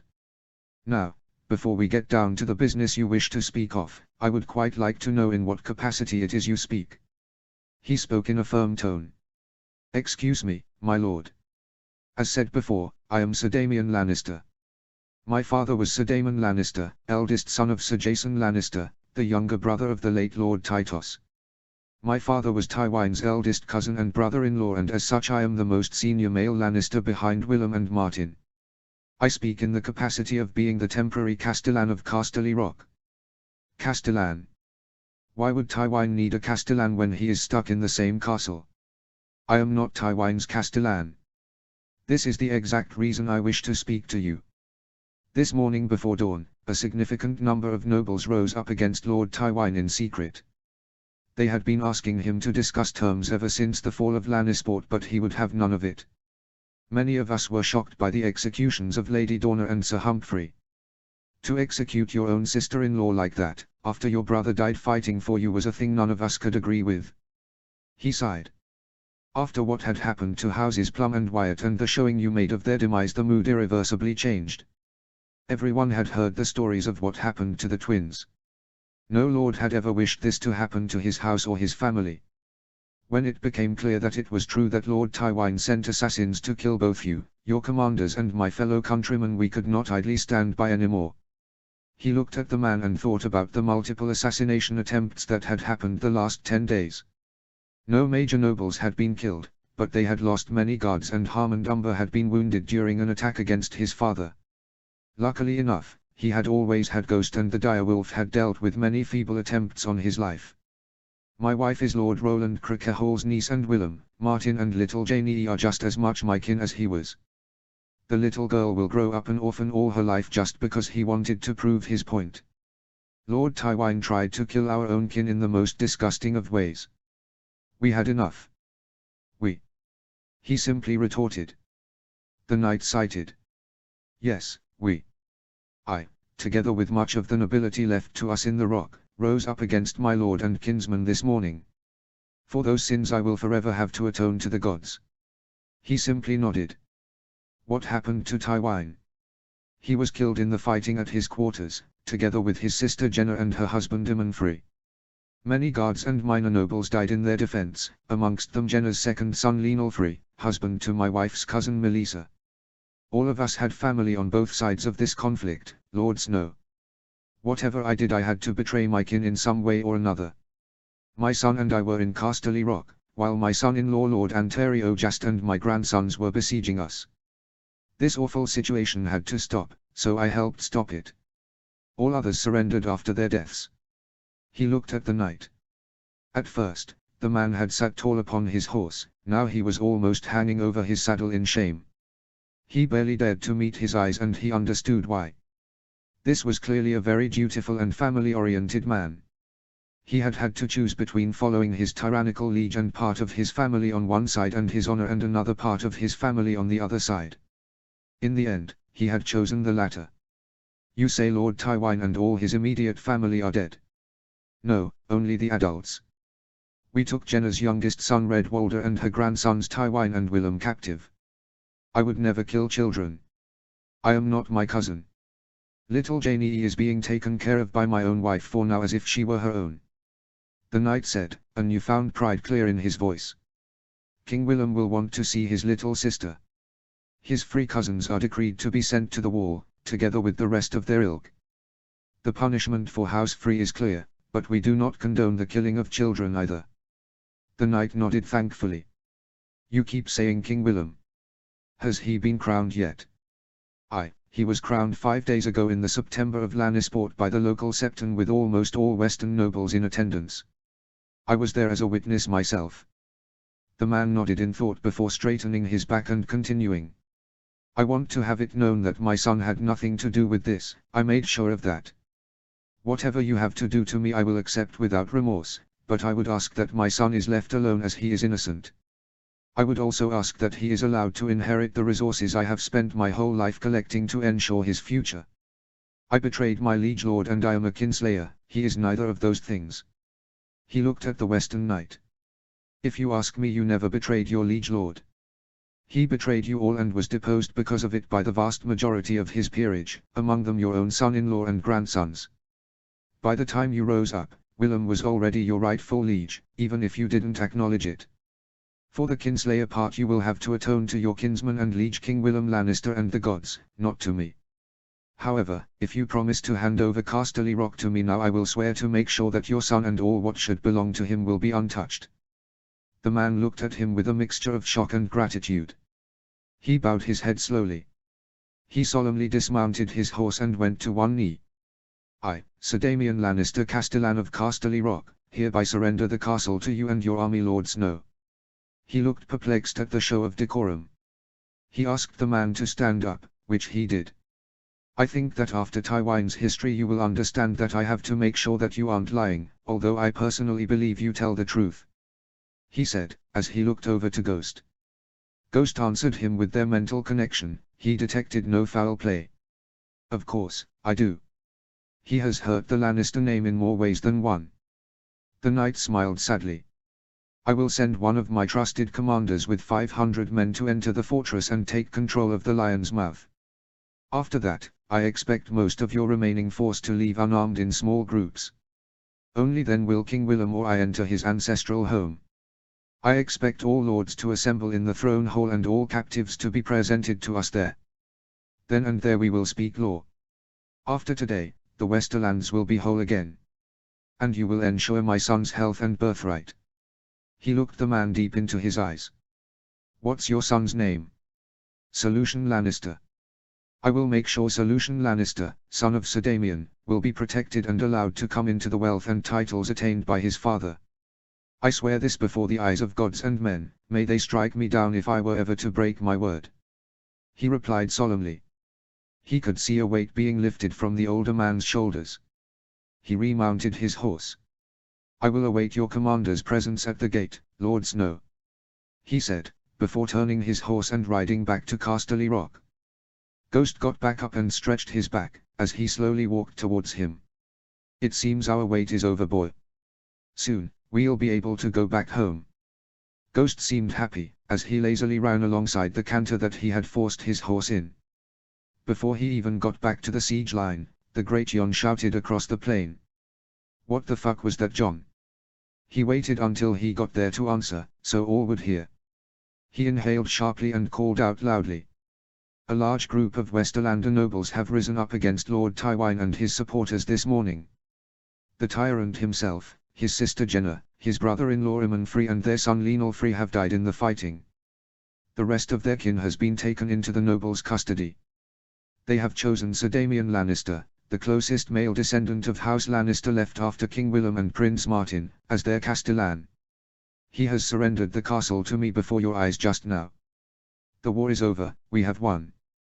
All looked at him in shock. For a while, everyone was silent. Then, as one, the Westerlanders sighed in relief while the Northerners and Riverlanders screamed out of joy. Men wept and hugged, while victorious roars were heard from his Northmen. He let them have their fun for a while, but after a minute or so he signaled Smalljan to stop it. The heir to last half shouted at the top of his lungs and everyone was silent at once. Now, I don't expect any foul play. Yet, with these Lannisters we can never be sure. As such, I have reached an agreement with Sir Damian. Great Jon and 500 of our best fighters will march on the gates in a few minutes. He looked over towards the giant lord. You will take control of the Lion's Mouth. If everything goes according to plan, most of the Lannister host will come out piecemeal onto the plain. You will let them through so the main army can deal with them. If anything goes awry, you close the cave on the other side until our forces arrive and then we clear the rock together. The Great Jon grinned and nodded. He shouted for his sons and kin to assemble and they stormed off towards the encampment that housed their men. He signaled for Domeric to join him and he strode after them. All others, assemble your men, we will have a lot of prisoners to take in the next couple of hours. He grinned. Most men dispersed, but a small group from the back came towards him. He recognized King Willem, Lord Westerling and Sir Harris Swyft at the front. Is it true? Is my uncle dead? The young monarch asked. Aye, it seems so. We will know for sure when we enter the rock together, your grace. You will risk him entering the rock? Sir Harris asked in shock. Aye, but only after Tywin's remaining forces have been cleared out and disarmed on the plains here. After that, the Umbers will hold the Lion Tooth and the only guards to be permitted to enter the main castle will be my own guards from Winterfell as well as his grace's personal guard. I will not take any risks. Besides, Ghost here will be at our side until all nobles have been judged and the whole castle has been searched. He will identify any danger long before we do. He calmly responded. King Willem seemed to be content with that, however Sir Hayes still seemed hesitant. I have some more good news for the both of you. Both perked up questioningly. Little Janie is safely in the custody of Sir Damian's wife, who is caring for her. You will soon be reunited again. Both looked at him with mixed emotion. He could understand, they had fought for this moment for so long that they forgot to think about what they would do if they reached it. He would probably react much the same when he finally saw the towers of Winterfell rising in the distance. Reunited, how can I care for a little girl? Mother is dead, father is dead, Lancel is dead and Martin is stuck in Riverrun, how can I care for her? All while trying to learn how to rule. The 14-year-old boy proclaimed in despair. He looked upon him with pity. Luckily, Lord Westerling jumped in. My daughter will help you to take care of your sister, Your Grace. She had a lot of experience with her little sister and she will know what to do. Yes, and your grandmother and I will be there to help you as well. You have lost much, Willem, but you have not lost all. In a year's time you will be married and starting your own family. Your little sister will be happily settled in and at that time your brother will return. The pain and despair are over. After today, we can start to rebuild your family, your home and your realm. You won't have to do all of it alone. He nodded in agreement. You have signed an alliance with us, King Willem. As such we will do everything to aid you in your endeavor. We wish for a peaceful and stable kingdom in the west. We will make sure that nothing happens to you and that your brother is well educated to be able to help you once you both come of age. Willem Lannister nodded. What would you all have me do? He looked to Lord Goran and Sir Hayes, before looking back at the boy. You will need to speak law on the lords that rebelled against Tywin and those that remained loyal until the end. I will let you and yours decide on how to do that, as we promised you full autonomy in your internal affairs. All three nodded respectfully. I do have one demand and one recommendation. Now all three frowned at him. First, my recommendation, those males that you do not wish to forgive should be sent to the wall. Be it noble, soldier or servant, you would seem more merciful if you give them the choice of the wall instead of outright execution. Besides, the Night's Watch needs the people. Lord Westerling nodded. And the demand? Sir Hayes asked. Sir Damian had one condition for the surrender. I gave him my word and I would have it held up. His son Sir Lucian did not partake in the rebellion against your uncle and his death or kinslaying. He asked me to ensure that Sir Lucian would be pardoned and would be allowed to inherit his father's possessions and incomes, if you were to decide to condemn Sir Damian. Ensuring Sir Lucian's safety and possessions. That's it? Sir Hayes asked. Although if you would see it fit to grant him his status of closest male line descendant of Willem and Martin, I would be forever grateful as well. Keeping the knight happy and loyal will also do well to ensure no further civil war erupts in the coming years. Both of the elder men nodded. Sir Hayes turned to his grandson. How big are the possessions of Sir Damian, do you have any idea about that? King Willem stroked his bare chin in thought. Sir Damian is Sir Jason's eldest grandson. Father always told me Sir Jason was handsomely rewarded by grandfather Tytos for his services as the general of the Lannister army and that Uncle Tywin rewarded him in much the same manner. All Jason's sons were also compensated after his death on the stepstones in the War of the Ninepenny Kings. Sir Damian was Sir Damon's only child to survive infancy and both of them have loyally served my grandfather and uncle for decades in minor roles across the West. They should have reaped some minor rewards from that.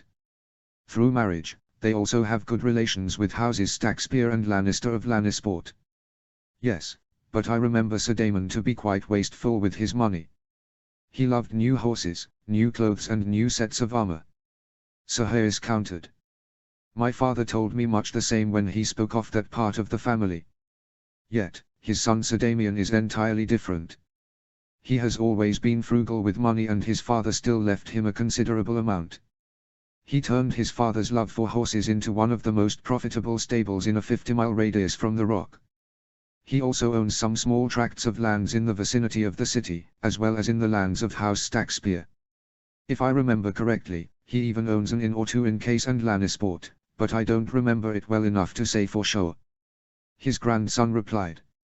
So, a considerable amount of money for a night without a real holdfast, but not enough to pose any significant threat. Sir Hayes summarized. Yes, something like that. King Willem replied. He looked upon the boy with newfound interest. He had positively surprised him on multiple occasions during the campaign, but this was highly impressive. How do you know all that? He asked him. I know everything that all side branches of our family own. You must not forget, Lord Snow, that I was raised as the second son of a second son. I never stood to inherit anything. Even the majority of my father's vast wealth would have normally gone to my elder brother.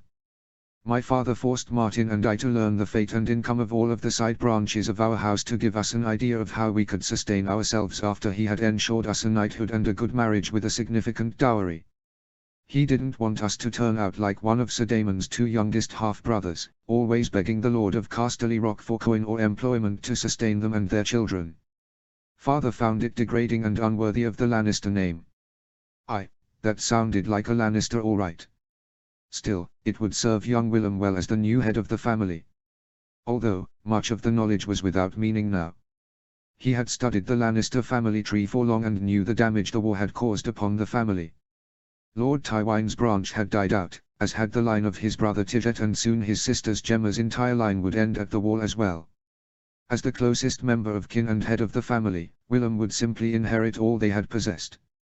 It would probably be a significant amount altogether with which he would be able to start rebuilding the kingdom. Maybe Robb should have demanded higher war reparations.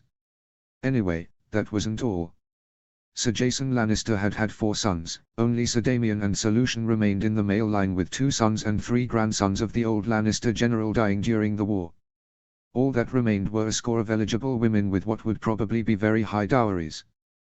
The rest of the family had had it even worse.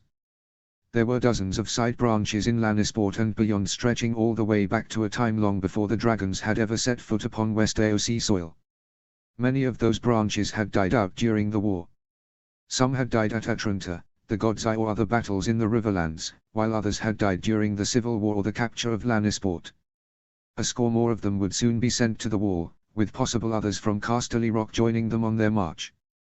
He and Robb had held meticulous accounts of all distant Lannister cousins that had died during the war and where. Every time one of their rowdy nobles decided to protest against their new dealings with the West, they simply got the parchment with the information on it and shoved the dozens upon dozens of deaths in their faces. This had been the single most devastating war House Lannister had ever faced in recorded history. The deaths of Father, Lord Rickard and Eddard Karstark, Wendell Marndaly, Osric Umber, Rickard Ryswell, Lord Tytos Blackwood and all the others had been avenged 10 times over. A fact they had made well known to their vassals. This had silenced all of the new calls for more revenge. The next couple of hours went by in a haze. They had disarmed and interned 2,567 men, while 274 bodies had been pulled out of the rock. The latter had been the casualties of this morning's uprising. Only Tywin's death had managed to stop the fighting. Lannister and Stark guards had taken control of the fortress and had searched it from top to bottom. Only the mines hadn't been entirely checked yet, as that would take many days. He had simply ordered them barricaded shut and they would be guarded day and night. All unfortunate souls that had awaited their time to strike there would never again see sunlight. He had already sent a small message by Raven to Riverrun and Winterfell. It simply stated that Tywin was dead and that the rock had fallen. More information would be sent later on, after which Robb could spread it across all of Westeros. He stood to the side of the ancestral Lannister throne room. He had been standing here for an hour, as he looked on how the new young king, his regent and his council dispensed justice upon all. It was clear that a change in government had arrived. Over half the servant staff were let go and replaced with people from Lannisport. The same could be said from the local guard. The core of King Willem's personal guard was formed from those soldiers of Sir Kevan's personal retinue that had been captured at the God's Eye, augmented by soldiers from Lannisport and House Swyft. Willem had known many of those men his entire life. Most were simply let go, with only those closest to Tywin being sent to the Wall or the Silent Sisters. All nobles that had rebelled against Tywine were pardoned, on the conditions that they paid small reparations to the new ruler. All easily obliged. The heads of the other families were sent to the wall, while their heirs could only come into their inheritances if they gave up lands, riches and hostages. It was a pretty standard affair, and it was well orchestrated by the council and Lord Regent. Those houses and supporters that had joined Willem from the start were moderately rewarded with lands, riches or businesses taken from the traitors, while the majority of it still went to Casterly Rock itself to stabilize the rule of the central authority. The council had already agreed to immediately send an envoy to the Iron Bank that the agreed sum could be picked up, and he would meet with them on the morrow to discuss the payment plan for their debt to House Stark. He would see to the transport of the first installment himself to show how adamant they were upon the sum being paid in full.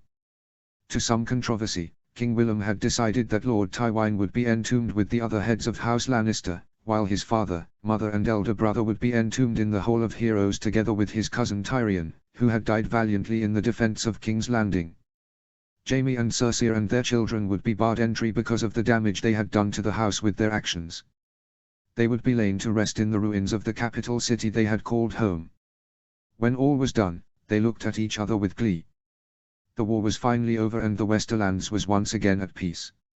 Now the rebuilding could start for them. He himself was one major step closer to home.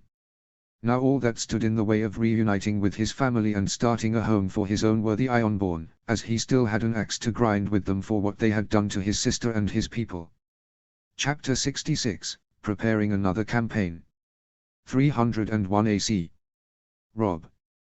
They had celebrated for days when the message came that Casterly Rock had fallen. They hadn't known much, only that Tywine was dead and they had taken control of the fortress. A few days ago, the long and detailed report had finally come. Jon had done an amazing job and everyone in Riverrun was singing his praises, even the Tullys. He loved that for his brother. He finally got what he deserved. Yet, in the end he was still a king and they were still at war with the Reach and the Iron Isles who, luckily enough, were also at war with each other. Jon had exceeded his expectations and taken over the Westerlands months earlier than he had anticipated. This had many advantages. Trade would start earlier, gold from installments was coming in more quickly, less coin would need to be spent on supplies for the army in the Westerlands, and much more. Yet, it also brought with it some challenges. He had expected that he would have more time to firmly control his new lands and patrol the borders in strength. I have received word that Sir Stafford is making headway with Lady Alysanne. He seems to be helping her set her lands in order. My sources in his guard tell me they work closely together every day. His great-uncle told him. Without Jon and Harry on, he had undoubtedly become his main advisor. He had wanted Tot to be at his side as well, but his friend often showed little interest in ruling. Every task he had given him had been executed to perfection, but deciding himself was not something that interested him. He had still not given up on changing that, but progress was slow. His uncle looked at him expectantly. They had wanted to influence the succession of House Lefford. He and the Tullys had a reasonable relationship with Lady Alysanne and she was right on the border of their kingdoms. She was also one of the Lannisters' most important vassals, and due to her being a woman, her influence in Casterly Rock would be more limited than other heads of House Lefford in the past. Together with some riverlords, he had concocted a plan to convince her to marry Sir Stafford Piper. Sir Stafford was a capable man in his early 20s and one of the cousins of Lord Piper. He had lost his elder brother during the war and deserved to be rewarded for his loyal service. Through his mother's side, he was also related to one of the Vance branches. Something that would further consolidate stability on their border. While many riverlords had proposed the idea to have a riverman ruling the Golden Tooth next to Lady Alysanne, it was his uncle that had come up with Sir Stafford. He had personally led him in battle a couple of times, and he had caught his eye when talking strategies and the like. Their marriage could work wonders for them. It would provide them with a voice and ears in the highest circles of the Kingdom of the West. The possibility of the Leffords not joining in any wars or even siding against them would also serve as a major deterrent for the Lannisters to ever go to war against the Riverlands. It would effectively close the mountain pass for any enemy army, without feeding any revanchism. Thank you, Uncle. It was a good idea to send Sir Stafford with Lady Alysanne to her homeland to help her settle in. He nodded. He is a handsome and courageous man, who could possibly win her heart. He's certainly a better option than what the Vances, Brackens or Mallisters proposed.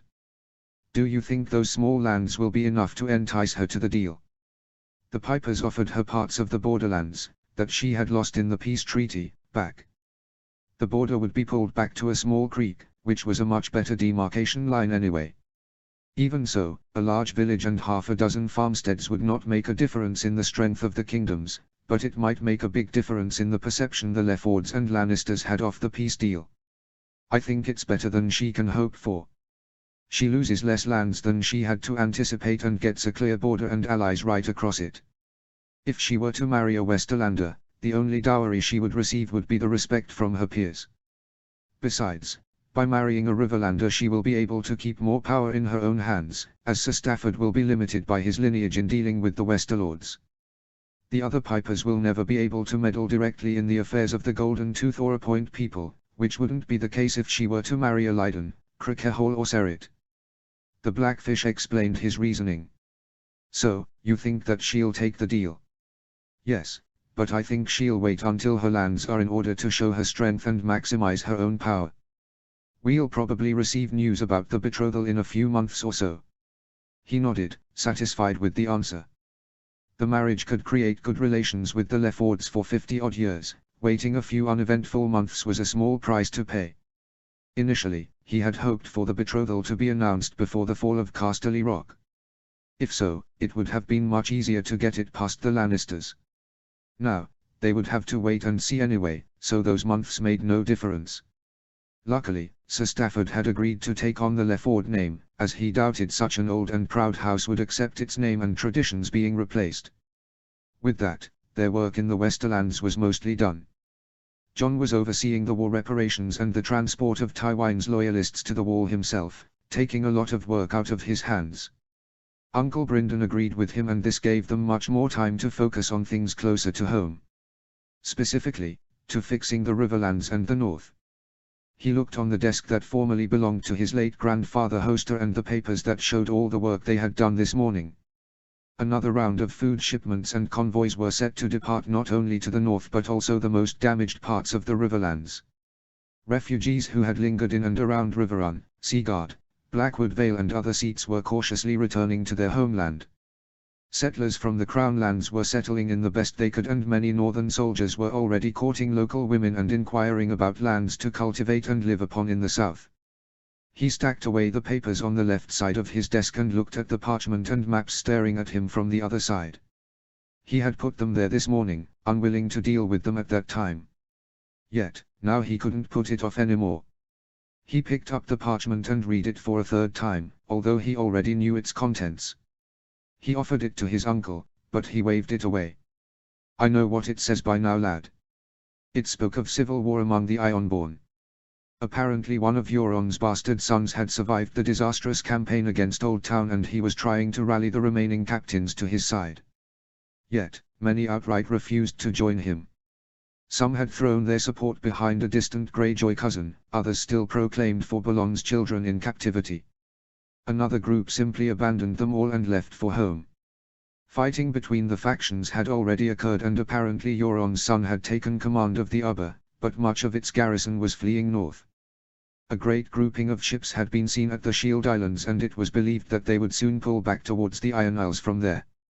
In the meantime, the Greyjoy cousin had raced back to Pike and taken control of the ancestral capital. All the while, Lord Harlaw had proclaimed for his niece and nephew and thrown all who disagreed from Harlaw, the most populous of the islands. The Tyrells hadn't been idle at the news. All towns and castles on the mainland had already been reconquered, although most had been abandoned before any army had ever come near them. It was rumoured that Lord Randil Tarly was preparing a strike force to hit the Shield Islands and none of the Ironborn seemed willing to die for them. You still hold true to your estimations about Tarly and Tyrell? He asked, without lifting his eyes up from the paper. Yes, it will only be a matter of a few months before Highgarden has once again full control over all its territory. Most rebels have already submitted to Will as his rule. Yet, I still don't think these last bits will all be that easy. The fact that Euron's bastard is promising high rewards to those pirates from the Stepstones to join his service will swell his numbers. That one will be a nuisance, just like his father. However, once the Shield Islands are retaken, their days are limited. A combination of Talis' army and the remaining Red Wine fleet should be enough to invade the island in time. He wanted to ask more questions, but his uncle just shut him. As I told you this morning, I agree with your assessment that this is an opportunity we cannot let go to waste. The Ironborn are divided and many of their remaining soldiers are on the Shield Islands. Action should be undertaken now. Nonchalantly, he pushed a certain map closer to him from the other side of the desk. He looked over it. It was a map that showed the Sunset Sea coast. With his finger he traced the coastline from the Shield Islands, to the lands of House Oakurt, House Crickehall, Lannisport, Fair Isle, Banefort and at last Pike. Would he dare to take the risk? If they failed, any opportunity to put the Iron Islands in its place could be gone for years. If he succeeded, the road to Pike would be wide open. He searched for an old letter from Jon detailing the Lannister fleet to him and read the contents out loud. Was it big enough? The message mentioned many dozens of light ships for the Ironborn. Yet, they were divided, undermanned and very low on morale.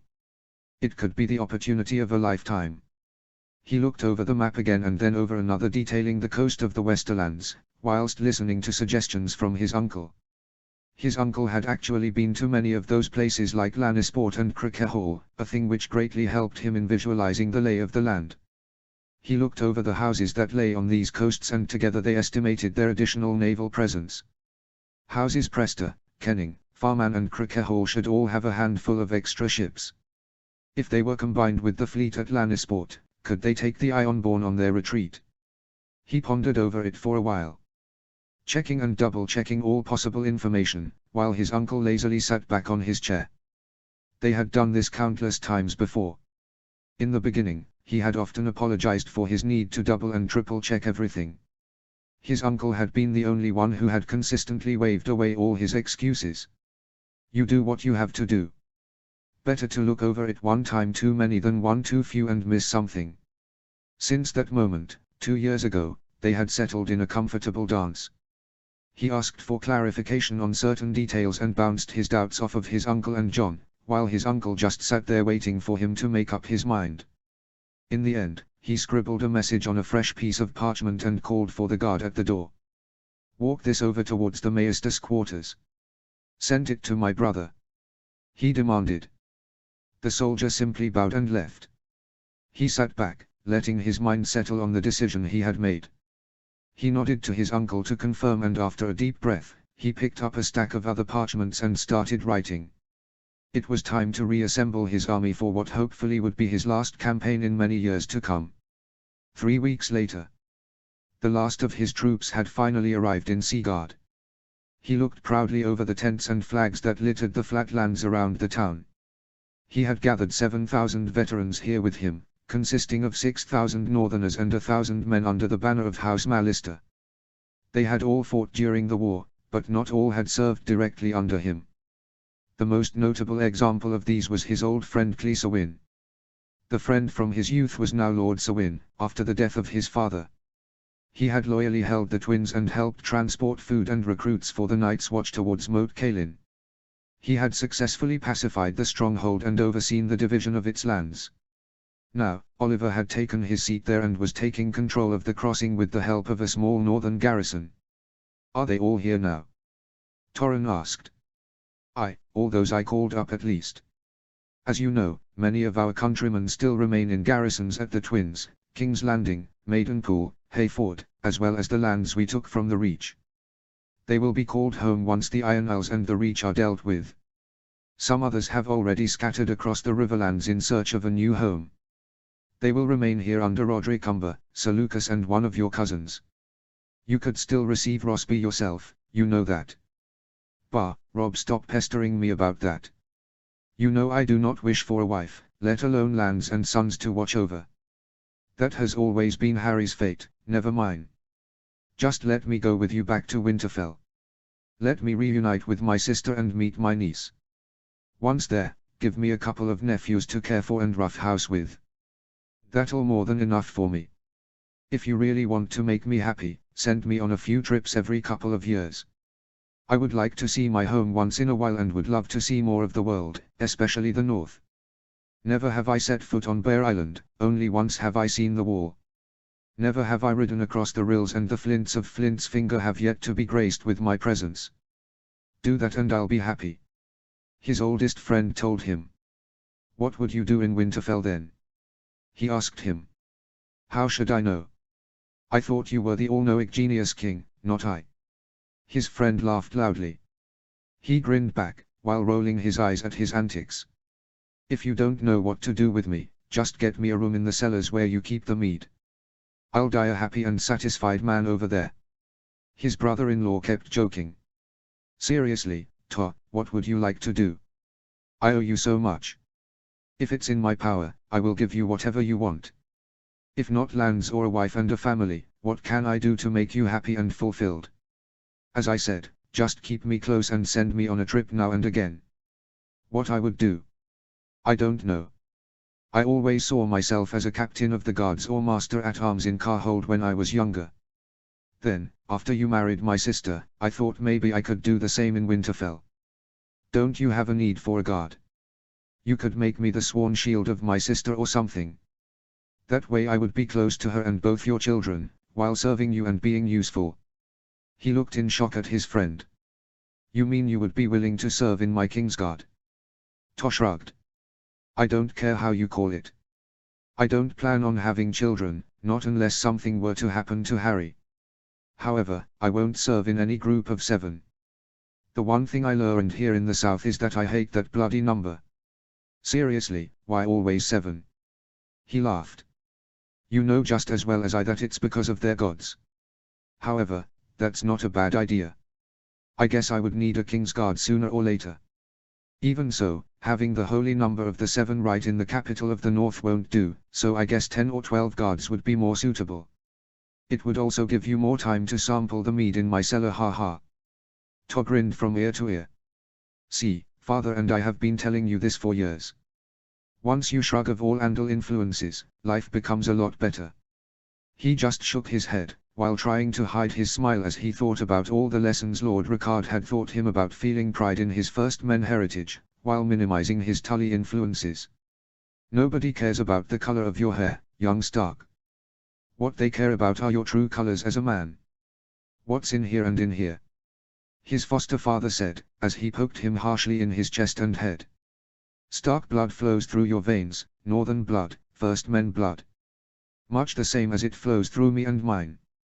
Once it is your time to rule, you will have to show the lords of the north what you are made of, and I say you are made of the blood of the first men just like they are. All you have to do is show it to them and they will all hail you as their overlord and one of their own from the moment that you ascend to your father's titles until the day you pass them on to your own son. It was a lesson he had never forgotten. While needing context and nuance at times, the lesson had shown itself a good one. In this manner, he had won over Domeric Bolton and the Riswells. A thing which his father had never completely managed to achieve. It had won him the friendship of the Umbers, Glovers, Mormonts, clans and many more. All he had to do is bring nuance from time to time to also adhere to the Mandaelis and their neighbors, but even they respected the first men talk. Sir Willis had told him that before the arrival of the Andals and their conversion to the 7, the house had already been an old and strong one. Since coming to the north, 1,000 years ago, they had more often married into first men houses than not. Although adhering to some of their southern customs, they considered themselves to be first men and northern as much as all the others. This had opened his eyes to just how foreign some of his mother's ways had been to his homeland, even for those that also followed her religion. Yet, they had also proven useful. As he now also ruled the Riverlands and those people adhered to her customs. His lineage from her and his knowledge and respect for their rituals brought him much goodwill, even if he did not follow them himself. In the Riverlands only the Blackwoods had proudly looked upon his first men heritage, the others had needed more of the approach he had learned from his mother. I agree, To. He finally said. What? The less Andal influence the better. Of course, you do. His friend laughed. No, not that. If you still want to join my Kingsguard by the time we get back to Winterfell, you can. I have only one condition. What may that be, my royal sovereign? His friend asked with a mocking bow as he raised his eyebrow. You look for possible candidates to join you during this campaign. You can also think back on others you have fought with before. I will have need of men from all corners of my realm, so not only northerners. I don't care about their heritage, as long as they are capable and loyal. However, pleasing some houses would be a boon. Not an easy task. All the obvious candidates, Roderick Umber, Lucas Blackwood, Corliss Menning, you have all rewarded them with lands already. His friend summarized his own thoughts. I thought much the same. It will be your task to find those less obvious. Very well, I'll gladly stomp a few dozen men into the ground in the training yard so I can separate the wheat from the chaff myself. To said jokingly. Good, I'm counting on you. His brother-in-law nodded. Rob, speaking of Roderick and Lucas, have you had any word from them? Roderick had accepted the lordship of King's Landing, although both had agreed the name would have to change. Together with him had gone the remaining men they had once levied from the city before their campaign in the Stormlands. These men had served dutifully and had more than once served as arrow fodder in the first lines of battle. Over half of the 600 men had died, but those that remained were fiercely loyal to Lord Roderick and would be handsomely rewarded by him. With him had also gone 250 Umbermen and hundreds more northerners from all over the kingdom searching for a home along the Blackwater. Lord Roderick gave him bi-weekly updates on the progress of the lands that he was given. The strengthening of the defences and the repopulation of the rural areas goes as planned. He has sent me plans to convert the former Tony fields into farmlands for northern settlers who have joined him. He has also restarted the first trade with the Stormlands. I expect that it will bring him much goodwill in the region. Has the Widow's Fair happened yet? I received news yesterday evening. A very successful Widow's Fair had been held, with over 300 northerners marrying local women and some 200 Old Gods believers from the lands of House Peage also intermarrying with the locals. Roderick's engagement to a member of House Peage seems to have been a very good idea. Already Roderick and Sir Halman are discussing population exchanges. The Peages could use city folk and craftsmen in fair market, while Roderick needs a much larger farming population if he is to make the lands viable on their own again. The Peages will most likely send a few hundred Old Gods believers from their lands south, maybe even more. That'll help him in ruling the area. Roderick won't do well with the most zealous of the 7 believers. To remarked. Nonetheless he will have to learn. Even so, this population exchange could help him set up a minor loyal power base from which to expand his legitimacy over the area. The result of the Widow's Fair is over 500 Old Gods believing families along the Blackwater, with more to follow from the Umberlands and those of masterly houses once the war is done and Old Gods believing Riverlanders. Soon they will become a large minority in the area which will help combat influences from across the border in the Reach and the Stormlands in the future. Did you intentionally place them on the border for that reason? To asked him. At least partly I did it because of that. The influx of northerners and Riverlanders and the exodus of many locals will also help the area with abandoning its Crownlander identity.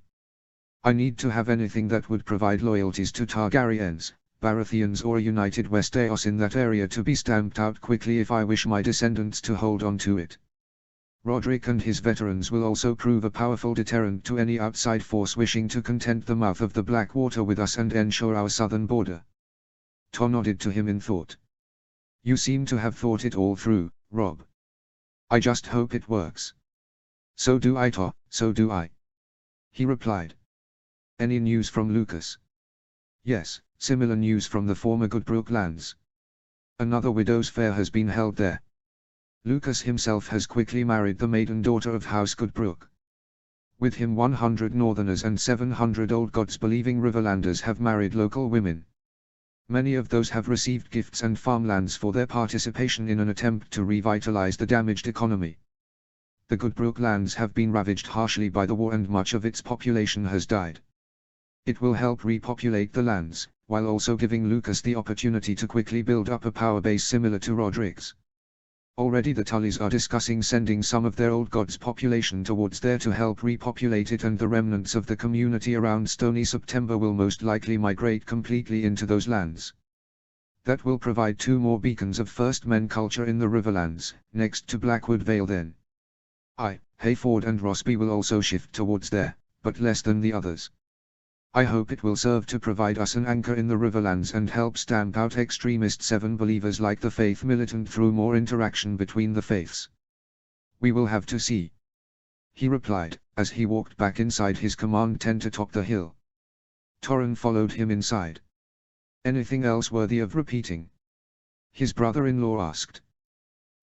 The Riverlords are resettling in their lands. Groups are being organized to help Lords Corlys Menning and Harry Peril to take control of the lands around the Gold Road. They will consist of groups of peasants coming from the Crown Lands and the Riverlands, some guards loyal to them and groups of northern soldiers to keep the peace for the short term. Do you really think the Tyrells will part with those areas that easily? He was asked. No, but I'll sweeten the pot with small parts of the Crown Lands that once belonged to the Reach centuries ago. Besides, what will they do? By the time they come to us to negotiate, those lands will already be under the control of our lords and all traces of their former overlords will already be thrown out. Their only option will be war. Their armies are heavily battered, their homeland ravaged, their morale low and their ability to build solid supply lines towards the area are almost non-existent.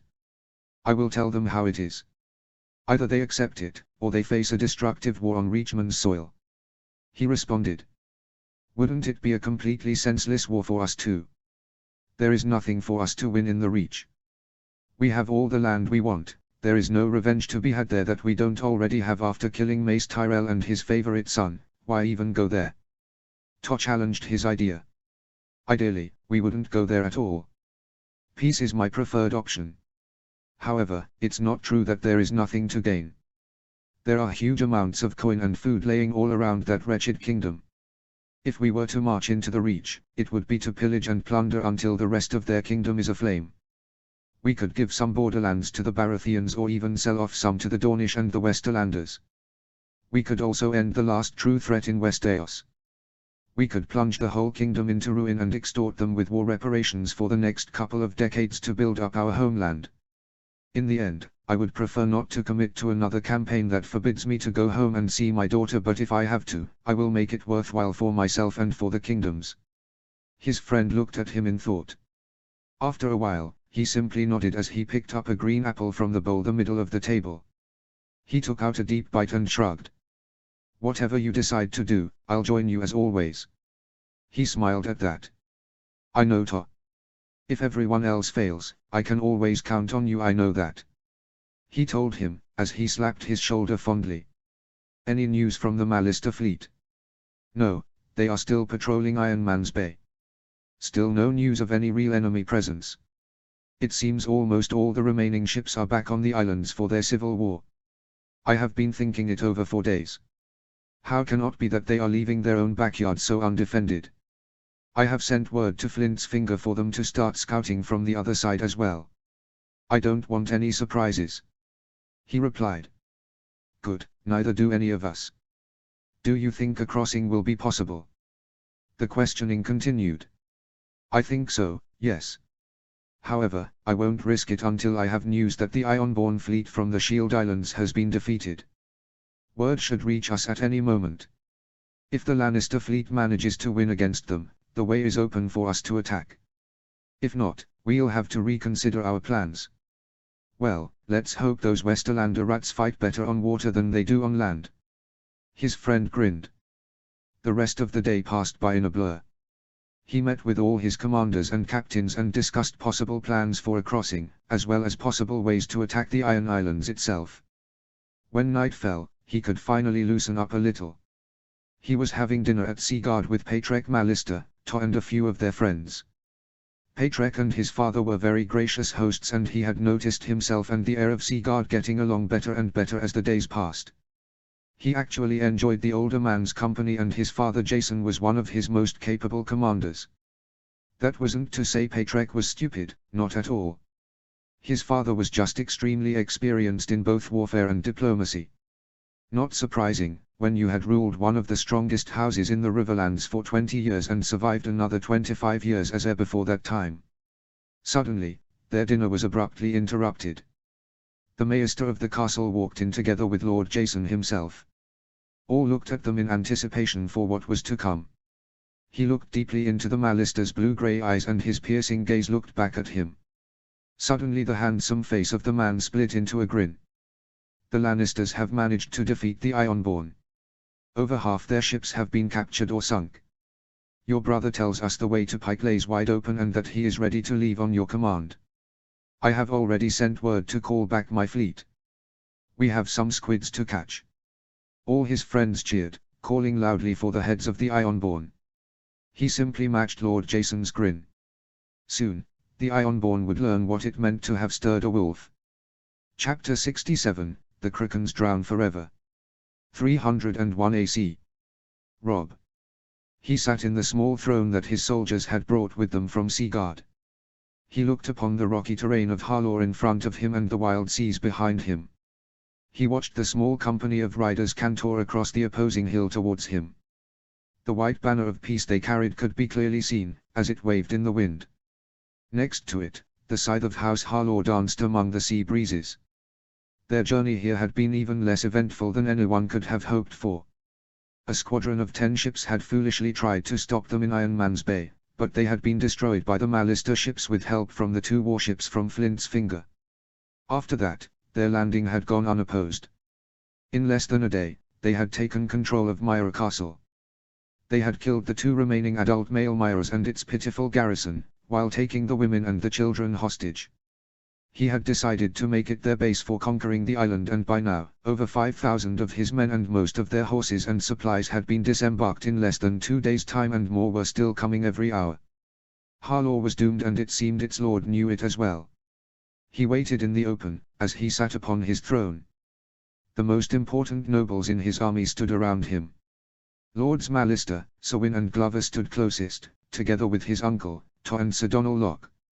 Around them stood minor lords, second sons and revered captains. Patrick Malister was in the bay, commanding his father's fleet. The arriving group counted 12 people. 5 of them seemed to be guards, while the others were clearly nobles of some kind. In the middle rode a man, around 50 years of age. He was average-looking with brown hair and eyes and had a neatly trimmed grey-haired beard.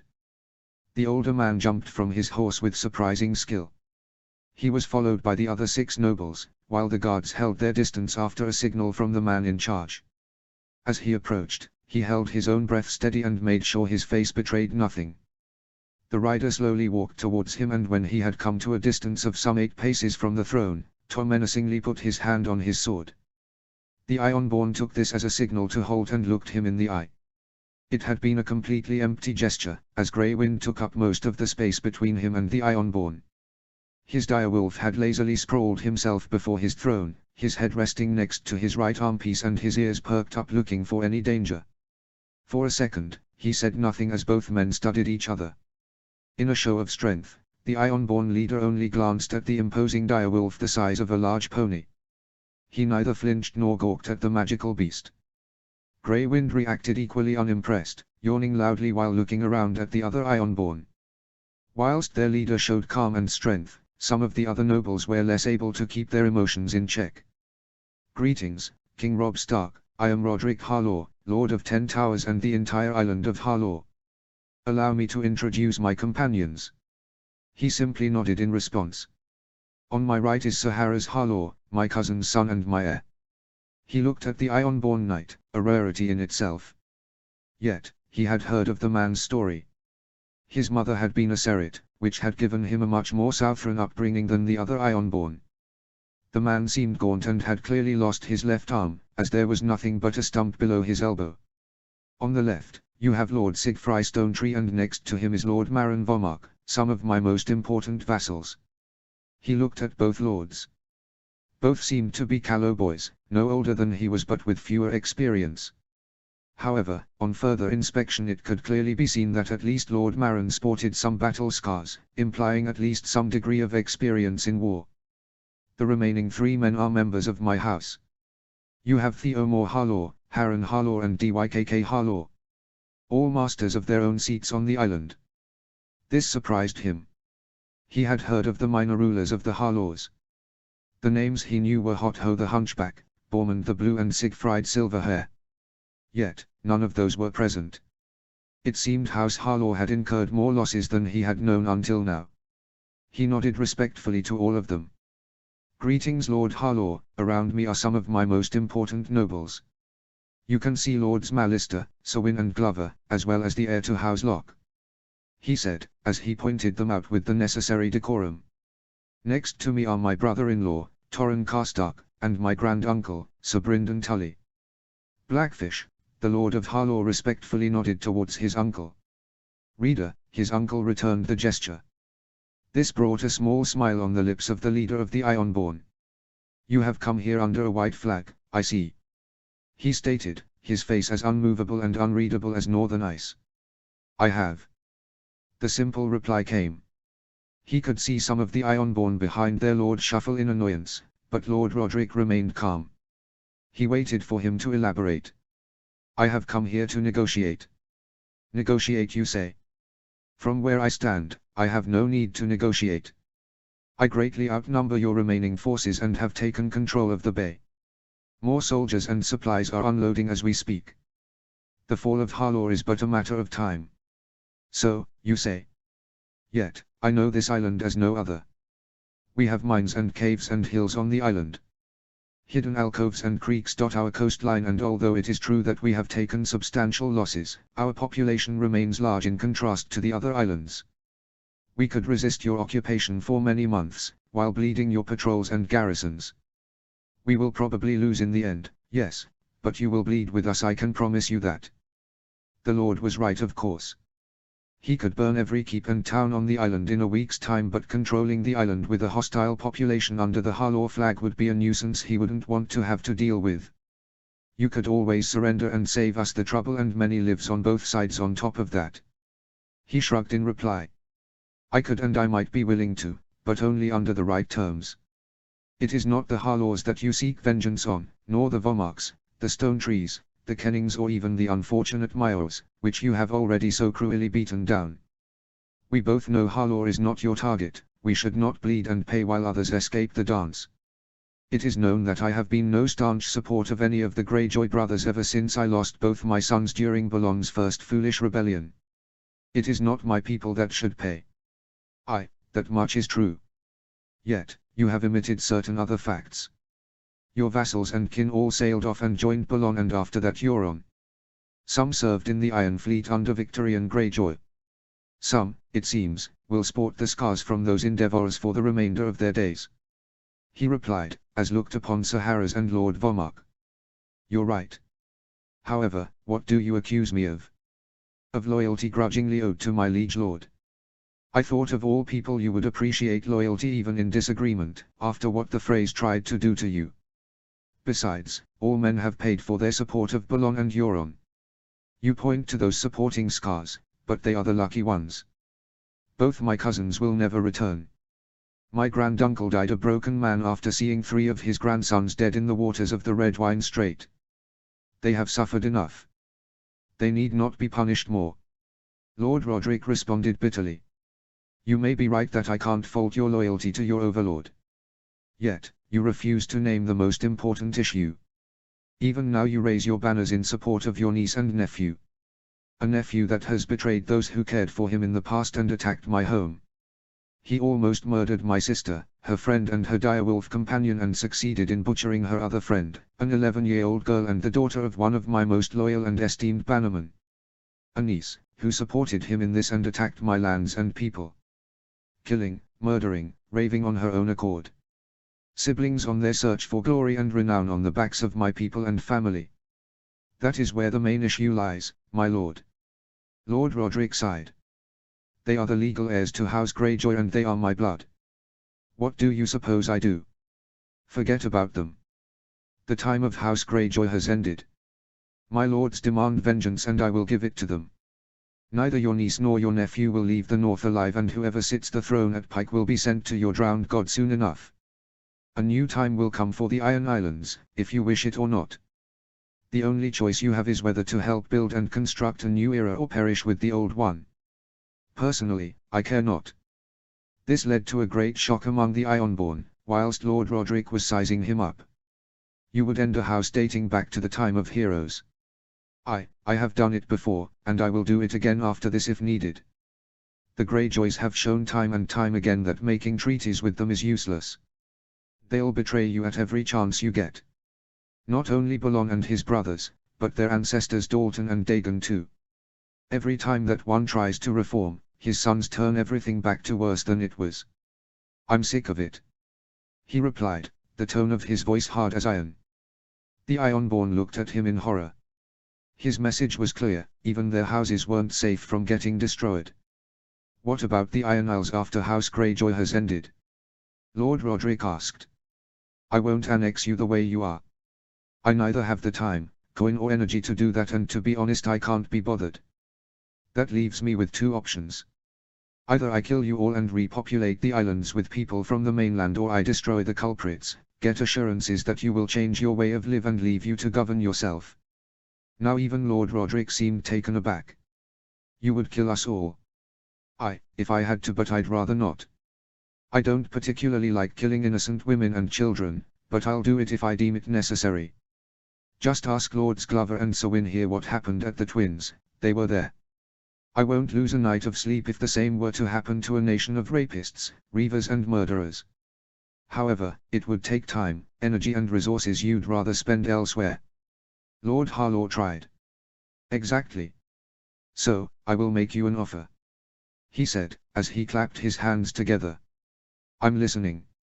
All of you men here and your other vassals on the island and other islands that join you may keep their lands and their titles. A sigh of relief was heard from some of the Ironborn in the back. However, all houses of note will be forced to send hostages to the north. They will be treated and taught according to their rank, but it is a condition I will not drop. Concretely for you, I want hostages of houses Harlaw, Stone Tree, Vomark, Kenning and Myle. Refusal will mean the end of your house, big or small.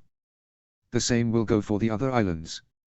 Uneasy looks were exchanged between the Ironborn, but all nodded. Their culture had survived the hostages that had been sent to the mainland after Balon's rebellion, so they knew it wouldn't break them and they were used to the idea.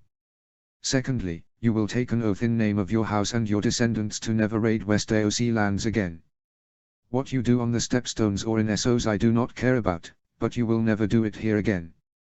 I am aware that that will change your way of life, and that's why my third demand is that you set up continuous trade routes along the western coast. From Bear Island to Old Town. You will allow Northern and Riverlander traders to operate in the Isles at will, we will give concessions in certain ports to your people. This will greatly benefit both our peoples and may bring peace and stability with it. Lord Harlaw simply nodded. A fourth demand is that you pay tribute to me. Correct me if I'm wrong, but your country is not equipped to pay any real war reparations. Especially after I'm done with Pike.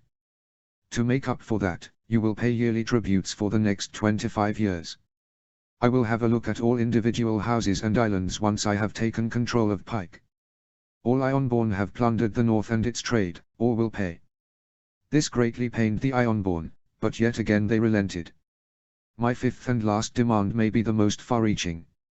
At this, all Ironborn peeked forward. You will release all thralls on the islands.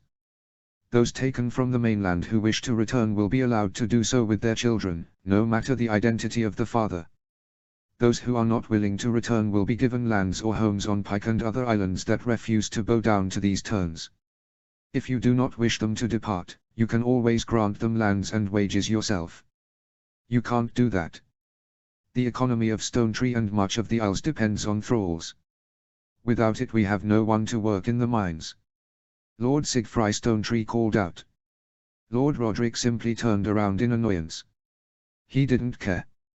I can, and it has been done before. Lord Quayan had outlawed thraldom less than 30 years ago. We may not remember, Lord Stone Tree, but I assure you that your liege lord will.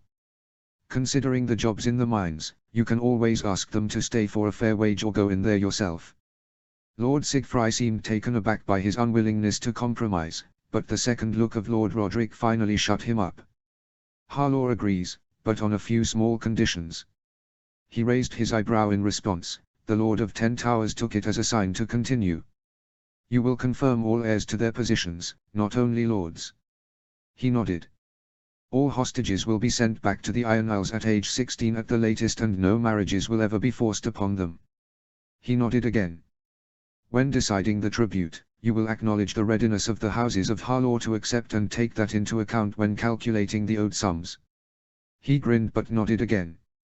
The remains of my niece and nephew and all other noble Ironborn that died in the north will be given back to their families so they can be buried in our own customs. He looked long into the eyes of the older man. He wished to hang Theon's remains from the weirwood trees like the first men of old with only the crows to pick at his flesh, but he knew that wasn't worth this peace. Besides, the dead deserved rest wherever they were from. I accept. He responded. You will let the Iron Isles choose their next overlord themselves out of their own number. The final demand came. He thought it over in his head. I accept with 2 conditions of my own. Yes. Lord Harlaw asked. The thralls that received lands on Pike and possibly other places will be considered Ironborn and will have the rights to vote and even candidate. I will not meddle in the election in any way. On top of that, your ruler will be autonomous, but he will not receive the title of king. Not until your people have proven to uphold the terms. Lord Roderick exhaled and looked at his vassals and kin before turning back towards him. We accept. Very well, as a sign of goodwill I will hand all captives of House Meyer except one over to your care. The one I will hold as a hostage and take north.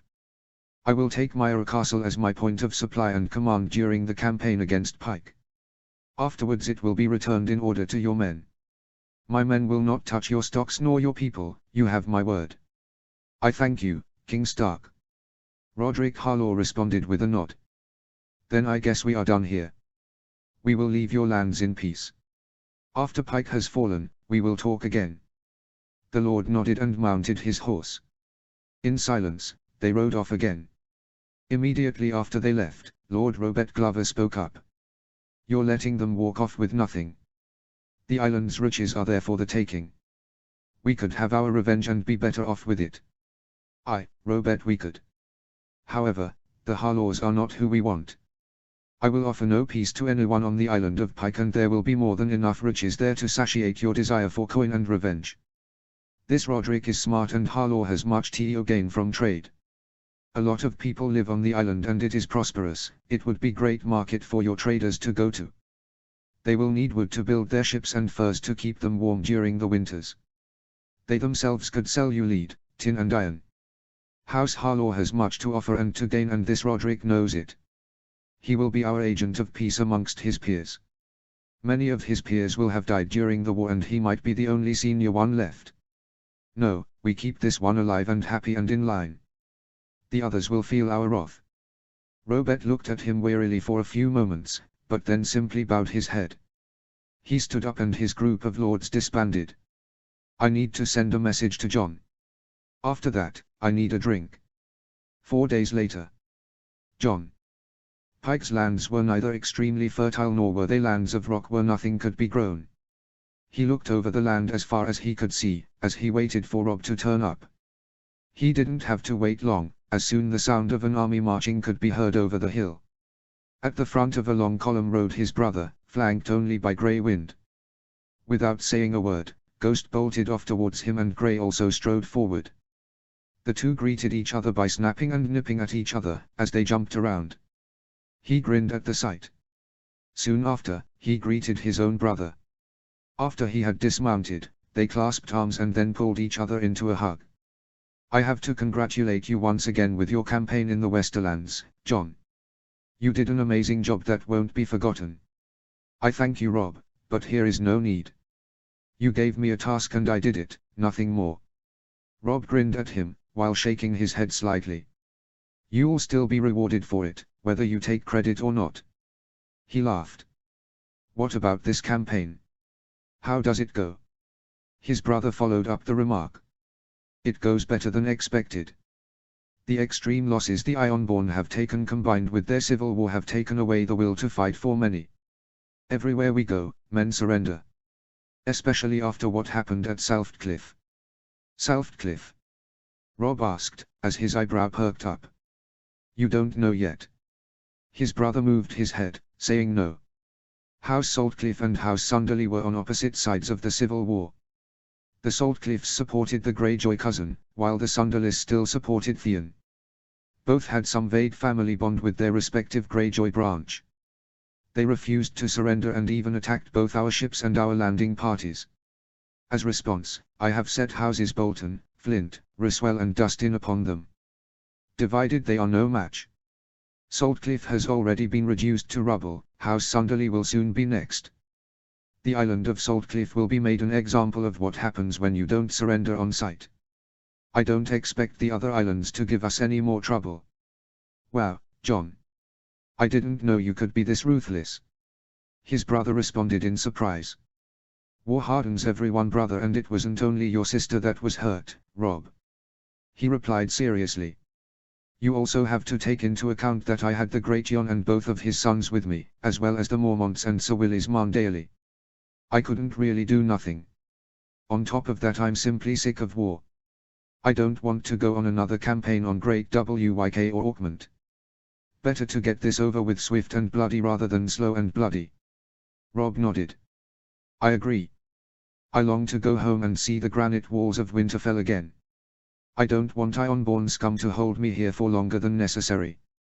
I have pacified Harlaw, and between the carrot there and the stick at Saltcliffe I think the other Ironborn will soon fall in line. We don't want them to fall in line too quickly, we still need to take Pike. Whether they want to surrender or not, will make no difference. Pike will know no survivors. Rob's grim reply came. Good, I fancy myself some squid. It would be a shame if I would be forced to give up on that prospect. He responded in kind. His brother simply nodded. You said that you set the Boltons and Flints on Saltcliffe. Why not the Umbers or Mormonts? I promised both families some targets on Pike, which placated them. Domeric was also eager to show that, although loyal, House Bolton can still be as menacing as before. He greatly appreciated the opportunity. The Roswells and Dustins follow him, and the new Lord Flint also wanted an opportunity to prove himself and gain glory. He explained. That would do it. Good thinking. Now what will we do about this God's-forsaken island? I want to leave no stone unturned and no Ironborn still living. Those words would often resonate in his head, as it expertly summarized the campaign of the following days. The western side of Pike was destroyed village per village and farmstead per farmstead. All thralls were released and Ironborn were hunted. The Mallisters burned Ironhold to ashes, and the Umbers, Glovers and Mormonts were let loose upon Lord Sport. In a matter of hours, House Botley and all its subjects were no more than ash and bones. Now, all that was left upon the islands was Castle Pike. The fortress built upon a few islands was surrounded both on land and on water. Trebuchets and catapults had been transported from Seaguard, and they bombarded the seat of House Greyjoy all day long. Already 2 of the islands had collapsed, with half of them sinking back into the sea and killing all of their inhabitants in the process. This process would be repeated until nothing was left of the ancestral stronghold of the Greyjoys. Their time had come. They would never be allowed to return. Thrice the newly crowned Thorin Greyjoy had tried to negotiate a surrender. Thrice it had unanimously been rejected by their army. A dangerous precedent had been set by Theon Greyjoy by attacking Winterfell and managing to get inside through trickery. They needed to show the whole of Westeros that trying things like that came with consequences. It had been thousands of years since Winterfell had last fallen, and Theon had come closest of all those that had tried since then. House Stark needed to show strength, both to outsiders and their own vassals. They also had a special duty to houses Umber, Mormont and Marndale. Daughters of these houses had been present when Winterfell had been attacked. One had died, the other had been wounded, together with Arya and Wyler had been frightened to death. Family of House Sewin had been in the castle at the same time. Everybody needed to see that House Stark could protect their subjects, and that if a mistake were to happen that they would offer gruesome vengeance as a consolation prize. Otherwise none would send their children to Winterfell anymore. While the Umbers and Mormonts had destroyed Lord Sport, the Marndales had been the first ones through the breach when they had taken the mainland part of Castle Pike. Slaughter had ensued just the same as in Lord Sport. The Riverlanders in the army had objected beforehand, and that's why Robb had sent a lot of them under Lord Jason Mallister to Ironhold. For hours now, their catapults had pelted the main keep and parts had already been breaking off. Incidentally, The notion that the Ironborn were still holding on to their demand of negotiations was ridiculous, but also reality. Suddenly, a loud crash could be heard and he could see a corner tower completely collapsing into the sea as he looked over. Not long after, a stream of Ironborn came outside of the keep on the drawbridge. Many were limping and all seemed to be covered in piles of dust from the debris that had come loose. Many were holding improvised white flags. Without a word, Rob strode over to his horse that had already been walked up by his squire. To his surprise, his own squire had done the same. He walked over to the slate boy and fumbled his hair. "You're doing great, lad, remember me of this at dinner and you will receive the rewards you deserve." The northern boy seemed to grow an extra inch, as he puffed out his chest with a proud smile on his face. Rob rode on asked him, "Is that Lord Slate's grandson squiring for you?" He nodded. "Good choice. We can't forget to show our gratitude to the smaller lords. It will also serve you well to be friends with those lords once you take command of your own keep." He said nothing in reply. He had thought that out long before. "Who's your squire now?" "Mine. He is the new Lord Dari. A regent is ruling his lands while he serves me. He seems to have been a friend of Bran when they were at Riverrun together. Not a bad choice either, this will entice the Daris to you for years." He responded. "Let's hope." His brother laughed, as he spurred his horse on like he had done when they were kids. He laughed back and rode after him, the only ones keeping up with them being their direwolves. They stopped around 100 feet away from the stream of people. Not much later, dozens of their soldiers arrived and surrounded the people, who all ceremoniously bowed in defeat. All surrendered and laid down their weapons. In the front was King Thorin Greyjoy. The man's dark clothes were almost grey from the amount of dust and debris that stuck to it. In the front was clearly visible the Greyjoy Kraken, while a driftwood crown adorned his head. While most Ironborn looked defeated, this man just looked angry. Something wasn't right here, but he couldn't pinpoint what. As subtly as possible, he spread out his legs in a more solid stance. It would allow him to draw Black Fira much quicker. Rob bid the Ironborn king to come closer and he did. The man slowly walked forward. His bodily stance showed nothing but defeat, yet his eyes looked way too sharp. When he was some 20 feet away from his brother, the man suddenly charged. He had been ready for it from the moment he had started moving. He stepped forward and checked the man with his right shoulder and pushing him back.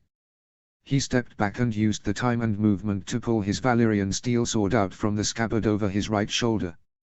Without looking, he knew the Ironborn was already being circled by 2 direwolves. He felt it in his bones, but this one was his kill. The pure gall to think they could kill his brother, while having already wounded Arya and Nymeria, was too much. It was time he drew blood. The Ironborn king charged at him. A large knife, that he had hidden under his tunic, in his right hand. The Greyjoy charged like a desperate man. He bent his legs and swung his ancestor's sword through the air in response. The Valyrian steel sung in the wind, as it cut of the man's sword hand in one clean swoop. The Ironborn screamed, as he looked at the stump and the blood that was streaming out. Not giving him any reprieve, he sidestepped and took his head clean off. All of this happened in a matter of seconds, and before the body hit the ground 2 direwolves were already looming over it. Ignoring their companions, he walked over to the head. He grabbed it by the hair and simply pulled the driftwood crown from atop it. The crown he threw at Rob, while he held up the head in his left hand and Black Fira in his right. He looked around in silence at all the Ironborn. "Does anyone else want to try and kill my brother?" he shouted. "If so, step forward now. I will not clean my sword twice." He let the threat hang in the air for a while, before he turned towards Rob. His brother was just smirking at him and he smirked back. He looked at the head he was holding and simply threw it away and walked back to his place on Rob's right side. When he was back in position, Rob theatrically looked at the driftwood crown in his hands and loudly said, "You won't be needing this anymore." He broke the crown in 2 with his bare hands and threw both parts to opposite sides of their soldiers. "Can we use it to make a fire, Your Grace? It could help ignore the clamminess of this desolate rock." An overly courageous soldier called out, whilst he picked up one of the pieces. Rob simply laughed and shrugged. "Do with it whatever you like. Build a latrine with it if you wish. This caused the whole army to laugh, while the Ironborn looked upon the spectacle with anger and shame. "What to do with you know?" he said aloud to the group of people. "All men over the age of 14 will be sent to the war. All noble ladies and girls will be sent to the Silent Sisters, and all noble boys and noble bastards will be trained to be sent to the wall at the age of 14 as well. The common women and children will be sent to Harlaw and released there. The same goes for all other captives on the island. Those who refuse are to be executed where they stand." Then his brother simply turned and walked away. He followed suit in silence, not once looking back at the people staring at them in anguish. 10 days later. Rob. He had finally gathered all the remaining important nobles of the Ironborn. In front of him sat Lord Roderick Harlaw and his maimed heir Sir Harris. Most lords at his side were new, as many of the original Ironborn had died during the subsequent wars. Present were Lords Joran Blacktide, Balon Tawny, Dagon Awkward, Donald Drum, Giles Fairwind, Marnan Melin, Garmund Goodbrother, Dagmar Stonehouse, Stefarian Spar, and lastly there was Eldred Cott, regent and uncle to the young Lord Cott. All of them had lost family and friends during the war. For most of them that was the only reason they were here. They sat in the chair that had once belonged to their fallen family members. "You wish to do what to Pike and Saltcliffe?" the young and loud Lord Dagon Awkward screamed. "I do not wish to do anything. I am telling you what is going to happen. Both islands will be given to those thralls that do not wish to go to the mainland. All thralls on the Iron Islands will receive a choice. They will be allowed to return to the regions they hail from and will be helped with transport. All children born to thralls under the age of 10 will also be allowed to return with them. Those that do not wish to return or those that have nothing to return to will be given Pike and Saltcliffe. They can elect their own lords, choose their own government and way of life. This will be their compensation for what you did to them. The children to thralls are Ironborn." Lord Garmund Goodbrother grunted. At the same time, Lord Dagmar Stonehouse asked what would happen to Houses Greyjoy, Botterley, Wynch, Saltcliffe and Sunderley. "We originally planned for all children of thralls to be able to return. However, those past weeks have taught us that the elder ones have indeed become Ironborn in spirit. Therefore, those between 10 and 16 will be considered as such and won't be allowed to return to cause havoc among their estranged kin," he answered Lord Goodbrother. Then he turned to Lord Dagmar. "Those houses are extinct, if you ask me. Especially House Greyjoy will be so. I want every male Greyjoy, young or old, to be delivered to me. They will be sent to the wall. That wretched house will end for what they did to my sister and generations of my family and people. My father had to fight them, my ancestor Bern died fighting them. It ends here. The other houses won't be persecuted, but they won't ever get their lands back. The free Ironborn of those two islands will be sent to your domains. They can help make up for the lost workforces. You can't do this." Lord Dagon Awkward screamed again. "I can and I will. If you don't like it, you can try to stop me. I will simply add your house and island to the list," he responded menacingly. This finally seemed to stop the brazen nobleman. "Who will rule the islands? Or will you leave us to descend into chaos?" Sir Harris Harlaw asked. No wonder he asked that. Lord Roderick was the most likely candidate to succeed and he would be the heir. "I propose that you choose someone amongst yourself now. You are the highest-ranking lords of the Iron Islands. I will not meddle with it, but I want it done today. I want trade to flourish between our kingdoms, as that will be the only way to ensure a beneficial peace for both of us. I will not allow you to descend into chaos. The chosen lord will also be the ruler of Saltcliffe and Pike, but he will not be able to change the demographic shift. We can't decide that here. We would need to organize a king's moot on old Wyk. Donald Drum loudly remarked, with many of the other Ironborn supporting him. "No, you won't. You can choose your overlord from among your own, but he will not be named king. Every time your Ironborn proclaim a king, death and destruction follows. This will not happen now," he replied. "If we can't choose our king, who will be king? Do you expect us to bow to you?" Garmund Goodbrother grunted. "No, I will not meddle in your internal affairs. However, you would all be good to remember what happened to Houses Greyjoy, Botterley, Wynch, Sunderly and Saltcliffe. If any of you tries to raid my lands, disrupt my trade or in any way endanger the safety or diplomatic position of my kingdom or people, I won't hesitate to come back and burn another one of your islands. I will allow your people and culture to survive only if they adapt itself in such a manner that they don't threaten me or mine. The only reason I am doing this is because I can't be bothered to hunt you all down for months, not because I am unwilling or incapable to do so. Give me any reason to think that this is a mistake and I will not make it twice. Do we understand each other? Grimly, all Ironborn acknowledged him. Good, then I will now leave you to decide amongst yourself, he said as he stood up and walked out of the tent. John, who had been quiet throughout the whole conversation, walked up to him. Are you sure about this? They will hate you forever for this. They will, but it is not their love that I seek. Robert Baratheon tried to be loving and forgiving to everyone. As a result, he was cuckolded, murdered and his family and kingdom fell apart before his body was even cold. The Ironborn have proven to only use their love as a way to replenish their forces. Some people do not respond to love, so I'll have to keep them in line in other ways. I will never be loved by them, but I will be feared. It will be fear that will keep them in line. Fathers will tell their sons not to go and raid the north for what happened to the Greyjoys, Botterleys and Sunderleys, not because they love me. John nodded.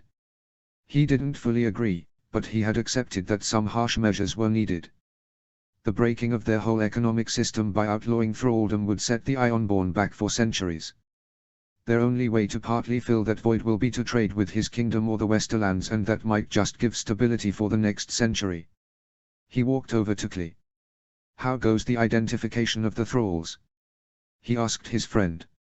He had been tasked with organizing the thralls of Pike and giving them the choice to stay or depart. As well as can be expected.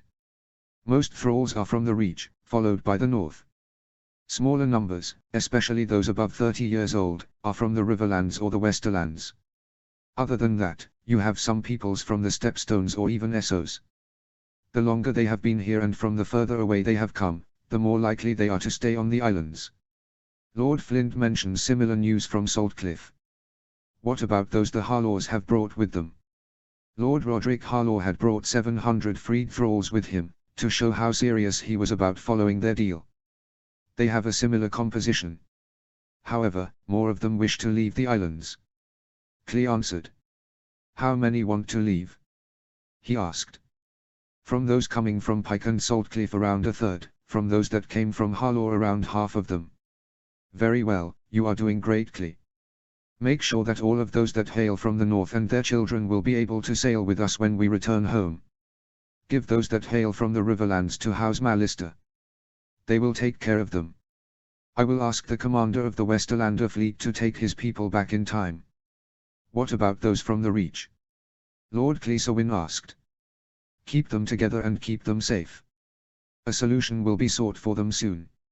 It will be done, Your Grace. Clee bowed with a grin, as he walked away. All his former friends had by now come to terms with the fact that he was their king. In public, all paid him the proper respects. Yet, it always happened with a playful or mischievous grin. Some riverlords had commented on it, but he had waved their concerns away. They had been his friends since childhood. What they did was more than enough. Sir Willis Marndaly walked up to him next. We have found 3 more Greyjoys, Your Grace. One of them is barely old enough to remember his own name. Make sure that they are put on a ship towards Barrowton. From there they will go towards the new orphanage that will be built at the wall. Sir Willis bowed and left as well. How goes the progress with the orphanages? John asked. Very well, Alis has successfully expanded those in Winterfell and Lord Marndaly has followed her lead in White Harbour. Lady Dustin has done so as well, although she refuses to take any more children from King's Landing Inn. She has expanded the capacity for those orphaned because of the war in the Dustin and Ryswell lands. Other lords have started their own small orphanages with subsidies coming from Winterfell. Most will be filled with local children, yet I plan to spread out a small number of southern orphans there as well, especially the younger ones. Those in the Riverlands go much the same, although most lords are less picky when it comes to taking in those from the Crown lands. Roderick Umber seems to be starting to take advantage of this. He is more than happy to be rid of more underaged mouths to feed and has organized for another 100 of them to be sent to Fairmarket and Duskendale on his own. Yet, the man is clever. The only exceptions he has made are for family members of the men that have served in his regiment during the war, be they dead or alive. That will bind those men even more to him and will entice others to join him as well. I agree, a very clever move. What about those at the wall? I have sent word to the Lord Commander to build 2 big orphanages in Molestown, one for nobles and one for common boys. I proposed to provide the costs for those buildings, as well as running them for 10 years. I also included other ideas to help develop Molestown into a center that can help them repopulate Brandon's Gift in time. Better roads, a palisade, a town watch, land reforms in the area and other things like that. We'll see what happens. You mean to fund all of that? John asked. Most of it at least. We have sent over 1,000 of our enemies to the wall. The last thing we need is for them to rebel because they feel neglected.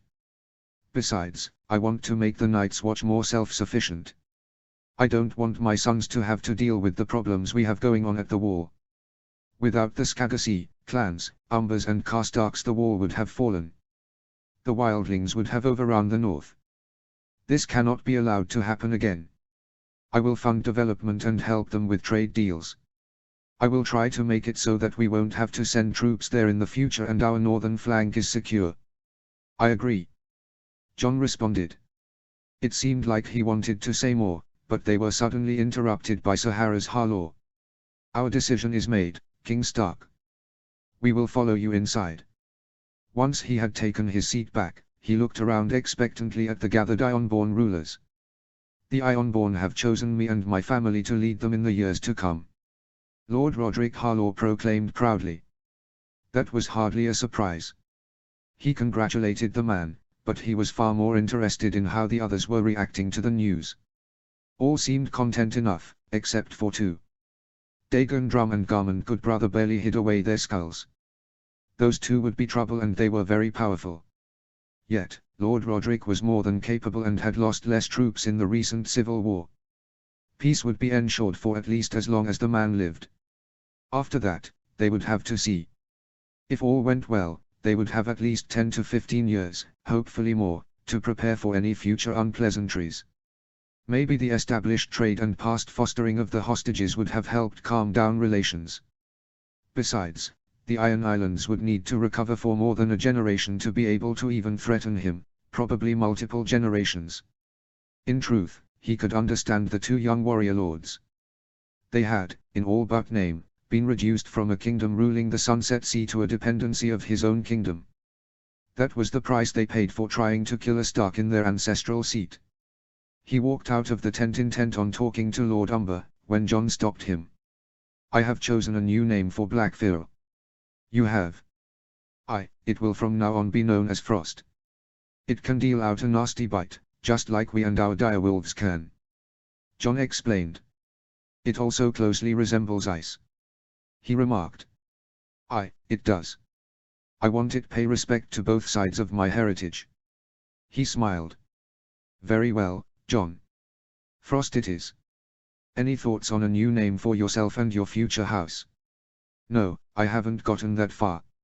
It will come to me eventually. I don't have a wife yet, let alone children. I still have time. His brother countered calmly. You're right. I'm just trying to help you. Once we are back in Winterfell, we will start looking at a place for you to build your keep. I promise you that it will get preference on any other projects I want to build. The western coast needs an extra stronghold anyway. It won't do that there is no keep to stop raids between the Glover and Ryswells. If you get the home you deserve, it will all help the north too. Ever the practical administrator are you? John grinned. You'd prefer for me to slack off. I could also arrange for you to only get your keep once your grandchildren are all grown up. He answered with his own grin. John sighed and rolled his eyes. He simply clasped his brother on the back and together they walked across camp. Chapter 68, Coming Home. 301 AC. Rob. It had been a long and arduous journey. He thought back on what they had recently had to endure to get here. From Pike they had wanted to sail through the Salt Spear up to Torrens Square and then continue on by horse. However, the weather had decided otherwise.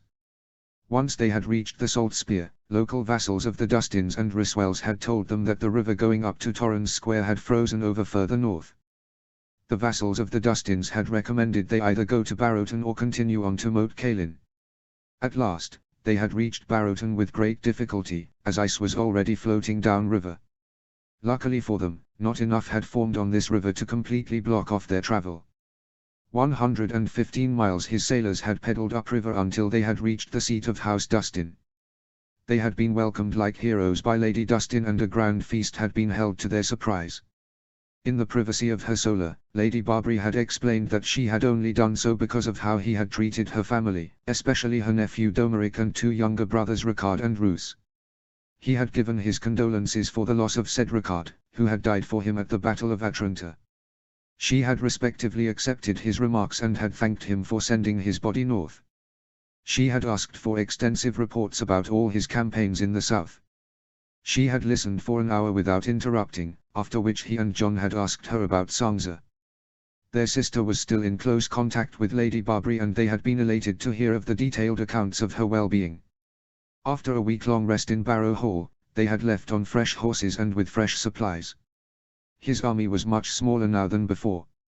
After Pike, the Riverlords had left to go to Seaguard with the Mallister fleet. The Reeds had left even earlier and had disappeared into their swamps. At Flint's Finger, the Flints had left them and parts of the Mormonts and Glovers had sailed on without them around the Sunset Sea. At Barrowton, he had said his goodbyes to Roose Riswell and the Dustin, Riswell and Tall Heart contingents of his army. Then his army seemed to diminish every day. At the King's Road, the Marndalis, Locks, Woolfields and Flints of Widow's Watch had said their goodbyes. Last week, the Serrin contingent had dispersed after reaching Castle Sewin. Lady Jonelle had been more than hospitable, as she was overjoyed at seeing her lordly brother return in good health. She had also been very happy to see her good uncle Sir Roderick Castle and they had been seen talking for hours together. They had continued on to Winterfell from there. He and John had wanted to race on till they got to their ancestral home, but they couldn't. Thousands of men were still following them on foot and the harsh snowy weather didn't allow them to march more than 15 miles a day. They weren't the only ones waiting to be reunited with family and he couldn't ask his men to do something for him that he wasn't willing to do for them. Now they could finally see it. The grey granite walls of Winterfell loomed over them in the distance. The roofs of the many towers and buildings were covered with snow, as were the farmlands around it. Even so, much of the road had been cleared and so they snaked across it towards the gatehouse. To their side lay Wintertown and it was bustling with energy. Many ran outside to look at the army and try to find loved ones or simply get a glimpse of him or his commanders. He could see more people coming out of the town in minutes than he had ever seen in it. Wintertown was famed to be only fully settled in winter, but he could also see hundreds of extra houses and a new and much stronger palisade around it. Alis had not been idle. It seemed that she had quickly expanded the town in size and population to help the local people survive the winter. "Winter is coming," were his house's words. It was clear to all that even without him, John or father here that the Starks were prepared for it. He smiled at that and so did his brother. He could see many guards looking at them from atop the walls and suddenly a small group of riders came out of the gate towards them. Many of the men were new, but he recognized the one leading him all the same. "Hollis Mollin, you are a sight for sore eyes," he called out happily. Winterfell's captain of the guard smiled at him and bowed as low as the position on his horse allowed him. "It's good to see you again, Your Grace. I am happy to report that your family is in good health. They are waiting for you in the courtyard. There is a little girl that is anxious to meet you." Everything from then on went by in a blur. He barely registered riding through the gatehouse and passing the outer and then the inner walls. Everywhere people chanted for him, as they lined up all the way towards the courtyard. In the back of his mind something reminded him to wave and smile, but all he could think about was a little girl that would await him. How would she look? For 2 years he had imagined how the girl looked. Alis had once sent him a drawing, but even that was over a year ago. Will she look like he had imagined? Or will she look totally different? What would she be like? Would she be happy and boisterous like her cast-dark uncles? Would she be wild and rowdy like Arya? Proper and ladylike like Mother and Sansa? Sullen and brooding like Jon? Or would she be like her mother, like Alis? Or like him? Would she want to play rowdily across the yard with him, or show him her embroidery like a proper princess? How would she react? Will she be happy to see him? Will she even know who he was? Will she see him as an intruder into her home? Will she be scared of Grey? What will she have been told about him? What does she know about the grandfather she was named after? So many questions filled his head and he felt like he was going to explode. The closer they got, the more anxious he became. He felt light in the head and the world seemed to spin around him in circles, as the walls of Winterfell seemed to be closing in on him. "Hey, Rob, calm down," Jon suddenly called out, as he harshly clapped a hand on his right shoulder. This brought him back to reality. He looked at his brother's face. "You are making Grey all skittish. He is worried about you." He looked to his side to his loyal companion. The direwolf had tilted his head with worry and his eyes seemed to be demanding to know if he was all right. He exhaled and ruffled the hairs on Grey Wind's head. "I am all right, boy. I am just scared to meet her, that's all." Even while sitting a horse, the direwolf's head came up to his middle. He cuddled his head up against his left leg to calm him and tell him not to worry. "Thank you, boy, I know you're always there for me. She will like you too. I am sure of it." Grey Wind exhaled loudly through his nose, whilst opening his mouth playfully. His message was clear. "She better likes me. I have been hearing you mope about her for over 2 years now. In return I want a little pup to play with." He laughed loudly at the wolf's reaction and turned to his brother. "Everything will be fine, Rob. You have been a great older brother to all our siblings and have helped with Arya and Bran since we were small. Everything will go naturally, I promise you. You led armies into battle, defeated the greatest generals of our time and were victorious all across Westeros. That is something only a few select people have done in thousands of years of history. Raising children is something almost all men do sooner or later. You will be fine, I promise." Jon laughed. "Besides," he added, "you have to remember that that girl is half you and half Alis. How bad can she be?" This made him feel better and he thanked his brother. "Unless she is being raised by Rickon and Arya, then the next 10 years of your life will be a nightmare." He loudly laughed and he grimaced in response. "Oh come on, Your Grace," he mocked. "We have been looking forward to this moment for years. Don't spoil it by being a little shit now. You have defeated Tywin Lannister and Randyll Tarly in battle. You can handle a little girl. Tywin Lannister wasn't half so scary as a little girl raised by Arya and Rickon though." He half-heartedly laughed back. Jon simply winked at him, as they rounded the corner into the courtyard. There he could see his family lined up to see him. Their wolves all gathered in front of them. On the side stood Sansa and Arya, the latter with a huge smile on her face from the moment that she recognized them. Sansa had grown into a beautiful young lady, even surpassing their mother in looks. Arya had aged very positively too. She was starting to look a little bit like the drawings of Aunt Lyanna, but that grin clearly hadn't changed a bit. Next to Sansa stood their mother, with little Rickon in front of her. Little Rickon didn't seem so little anymore, as he had grown up to mother's chest. In the middle, stood Bran and Alis, his heir and queen. His younger brother was wearing a small ringlet of bronze inscribed with runes. He smiled at him and he smiled back. Then he looked at his queen, at Alis. He anxiously smiled at her, as he dismounted from his horse. He suddenly felt like the anxious 15-year-old boy again. He felt like a boy desperately trying to get a kiss from her in the Godswood, instead of the king of millions of people that he had become. She smiled back at him, as she and Bran stepped forward. "Winterfell is yours, Your Grace." They bowed. "Oh, bugger this," he called out loudly to the surprise of the servants and guards assembled, but to the loud applause of his veteran commanders and friends. Especially the loud laughs from the Umbers and the Karstarks could be heard.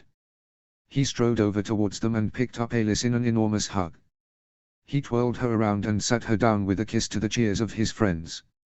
The only gasp he could hear was his mother's, as he saw her shock at his unregal antics. As he pulled back from the kiss, he whispered softly, "I missed you so much."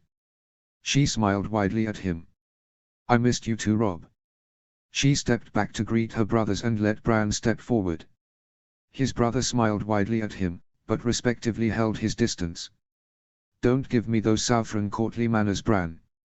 I didn't fight 100 battles to free the North for the Prince of Winterfell to behave like a southern lordling in the heart of the North."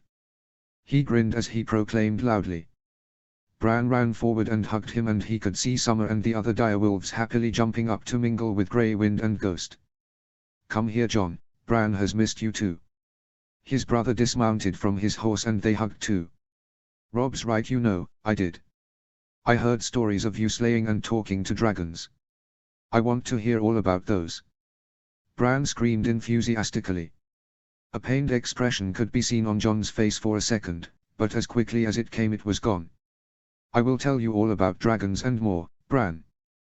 Don't you worry." He smiled. He let his brothers have fun and strode forward to the rest of his family. Arya ran out of line and tackled him in her own hug, and Rickon soon escaped Mother's clutches to run to him too. "Remember me, little wolf?" he asked his youngest brother when he held back to his side. "A little. You and Jon went to get father. You promised me you'd come back." "Shaggy remembers your direwolves too. He knelt down to meet him eye to eye. Jon and I tried to get father back. However, bad men killed him. After that, Jon and I fought them all to make sure they would never kill anyone else ever again. Now we are back, just like we promised. Summer and Ghost are back too, so they can play with Shaggy just like we will play with you. Would you like that?" The young Stark prince looked from him to Jon, who was still talking with Bran. I'd like that." He smiled shyly. He ruffled his head, as he looked down at his not-so-little sister wrapped around him. "I missed you too, Arya. You can let go of me now. Only if you promise to never leave again." She pouted. "I can't promise you that, Arya, but I will promise you that I'll always come back. I will also promise you that it will be a very long time before I have to leave again. Only if you have brought me gifts," she said, as her pout turned into a sly grin. "Loads of them." He winked back. "For all of you." He winked at little Rickon, who smiled back excitedly at the thought of receiving gifts. "Children, please behave. What will your brother's bannerman think of these antics?"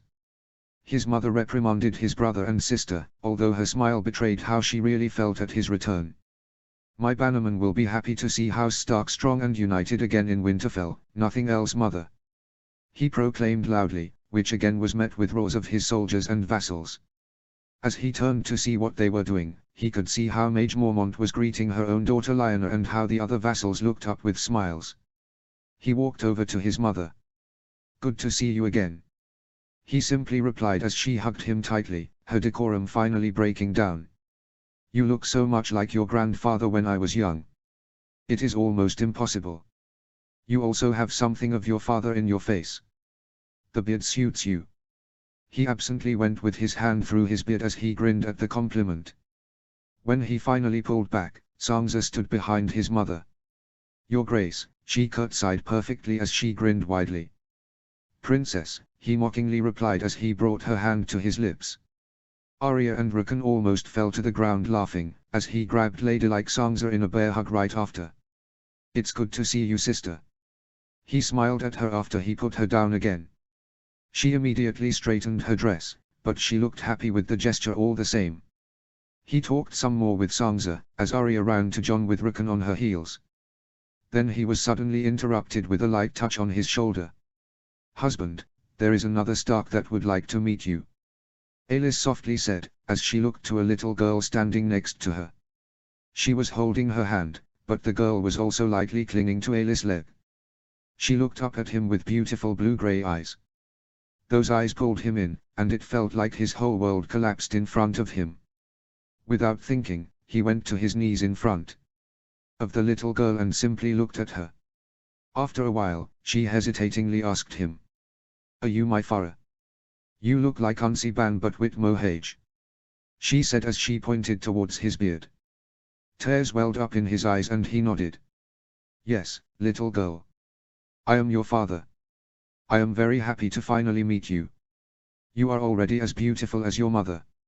He said, and he looked upon the hair both Alice and their daughter shared, although their daughters looked a little reddish when the winter sun shone directly upon it. Her face was long in a cute sort of way. She was already bigger than he had imagined, and she could talk. He had missed so much of her development already that it made him angry. Hello Farah, Ameda. The little girl shyly replied. She looked like a crossing between Alice and Arya with a little bit of Sansa's fair features in her face. He didn't know what to respond, but suddenly they were interrupted by Grey Wind, who walked over to his daughter. He slowly bowed down towards her. Just as he wanted to push him away so he wouldn't scare her, she loudly exclaimed. Wolf. She bolted away from Alice and lunged herself around Grey Wind's neck. Mama, Mama. Look. Big wolf. Even big thanNym and Sumar. He looked perplexed at the spectacle, as did Grey Wind. The direwolf looked at him as if to say, I knew she would like me, but this is a little unexpected. Alice laughed at the sight of it all. Yes, Edda. It is your father's wolf. His name is Grey Wind. He is the biggest and strongest of all the direwolves. She told her, and he looked proudly upon her. Grey Wind seemed to like the comment as well, as he looked happily at Alice. Strongest. Ghost might have something to say about that. Jon joked as he and Arya closed down the distance towards them. He greeted Alice jovially and Edara looked up from Grey, without letting him go. You look like Auntie Arya and Edda but also too much Hage. You unsee Jon? She asked, as she looked questioningly between Arya and Jon. Jon's mouth fell open and he seemed absolutely flabbergasted. Arya laughed very loudly and walked over to his daughter and ruffled her hair. Good girl. You're right. That is your Uncle Jon. She then looked over to their brother. I told her a lot about you and about Ghost too. She loves all the stories. Edara raised her hands to Arya, as she wanted to be picked up.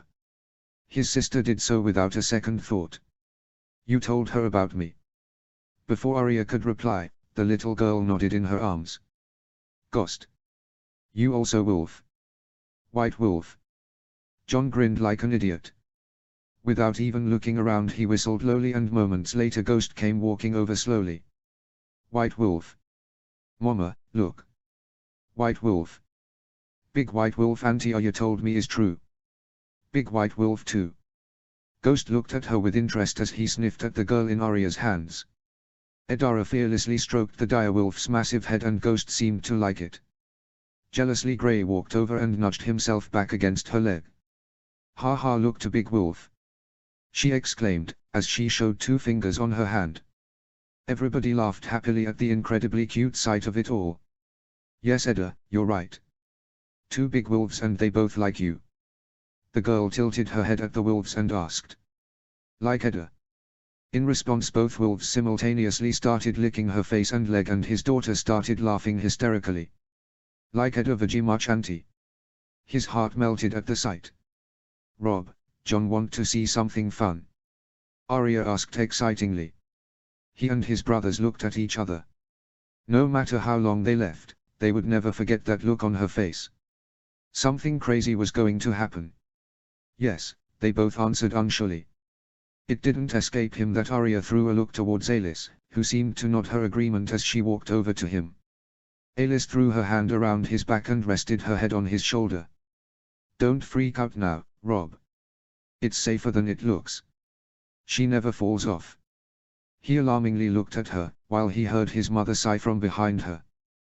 Before he could say anything, Arya turned to Edara in her arms. Want to try a new horsey, Edda? His daughter nodded way too enthusiastically and before he knew it her little legs were bangling in front of each side of Grey Wind's shoulders. She grabbed his neck fur and shouted. Jon Hosey, Jon. Grey Wind did nothing and looked questioningly at him. He shrugged at the wolf and then nodded when his daughter started to become annoyed. Jon. Edda say Jon wolf. Slowly, Grey started to walk around the little girl on her back and she indeed seemed to sit very comfortably on his back. Faster wolf Hosey. Faster. The direwolf threw him an amused look as he circled around. "Yes, you can speed up, Grey," he called out. The direwolf started to speed up more and more, as he noticed she was holding on well. He watched upon the spectacle with wonder, until he noticed John looking at him. His brother winked at him as he mimicked his eyes rolling back in his head. He grinned back to his brother and nodded. He grabbed Alice a little tighter and let his mind drift into that of his direwolf. He was running across the courtyard, as he felt a small weight upon his shoulders. Small as the weight may be, it made a great amount of noise. The pup's laughter never stopped, and the faster he went, the louder it got. He decided to have some fun with it. He started zigzagging slowly and then faster. Not long after, he was running around the courtyard, as if trying to shrug off an enemy predator. The pup was rocked around to every side and back and kept laughing hysterically. Every time she slightly seemed to shift off, he simply pushed his shoulder up until she sat straight again. After that he had a crazy idea. He ran towards the edge of the courtyard and turned towards his master, whilst quickly gaining speed. When he was some 35 feet away, he jumped into the air. He pushed off his shoulders and sent the screaming pup flying through the air. He turned around mid-jump and scooped up the little pup with his front legs. He turned back around and landed on his rear legs, before slowly sliding through the snow on his shoulder. He ended on his back with the dazed pup safely laying between his paw and his belly. He looked up towards his master's pack and his white brother. All but his white brother looked upon him in shock, and he laughed heavily, as he let his tongue run out of his maw.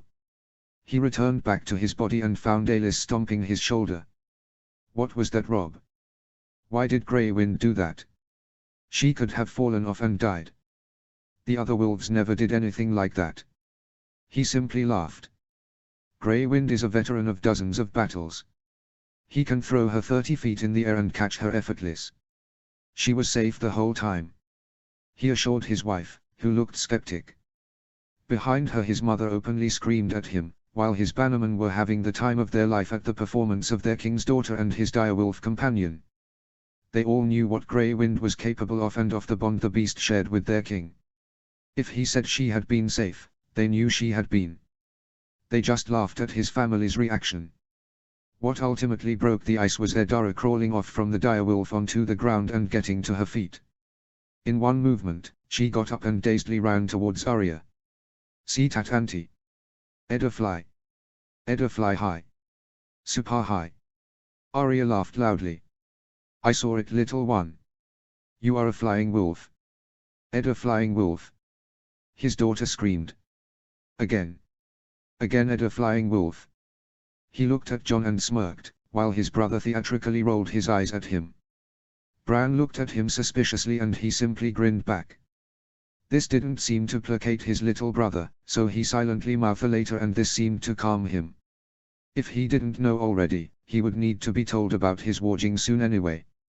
No use in hiding that something was up. Alice ran over to Arya and picked their daughter out of her arms. "No, Edda, no more flying for now," she said as she brought her over to him. "Edda wanna fly, mama." The little girl pouted. He stretched out his arms at the little girl. "I can make you fly if you want."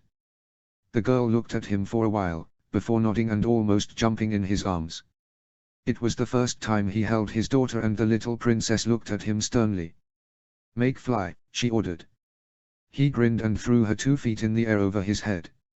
He caught her and did it again and again and again, whilst her hysterical laugh filled the courtyard once more. After a while, he caught her and brought her back to her mother. He held her with his left arm while he pulled his right around Alice's shoulders and kissed her on the head. "Mama, Farah make Edda fly just like Farah wolf. Farah and wolf fly people," she screamed happily. Alice looked at him with a meaningful look on his face, while he simple grinned a mischievous smile back. "Yes, they make you fly, sweetheart. However, your father can also care for you and play with you on the ground. You'll see that the coming days." His friends roared with laughter at him being set straight by his own wife in his own castle. He shot them a meaningful look, and most, well, everybody except the Karstark brothers, had the dignity to hide their laughter. Torrhen walked forward. His Grace, Robb Stark, the young wolf, Lannister's bane, Dragon's Doom, Rose Plucker and Kraken Feeder, admonished by my little sister. Oh, this is a good day. He laughed loudly, as he smacked him on the shoulder. The result was another roar from all the people behind him, and no look could silence them this time. Alice had the dignity to look annoyed at her brother. This little sister can shame you back to Carhold if she wishes it so. Don't test me, To. She replied like the fierce queen she had seemingly become. Torrin held his hands high in surrender as he walked back to the Umbers and Mormonts, whilst laughing. Let's go inside. Rooms have been prepared for all of you. There will be a feast in celebration later. Alice regally called out to all. His mother used the moment to come and talk to him. Rob, I understand the Karstark boy is your friend and brother-in-law, but you can't have him talk to you like that. It's not proper. It's bad enough how you and Grey Wind behaved in public around Edda. Let alone that you were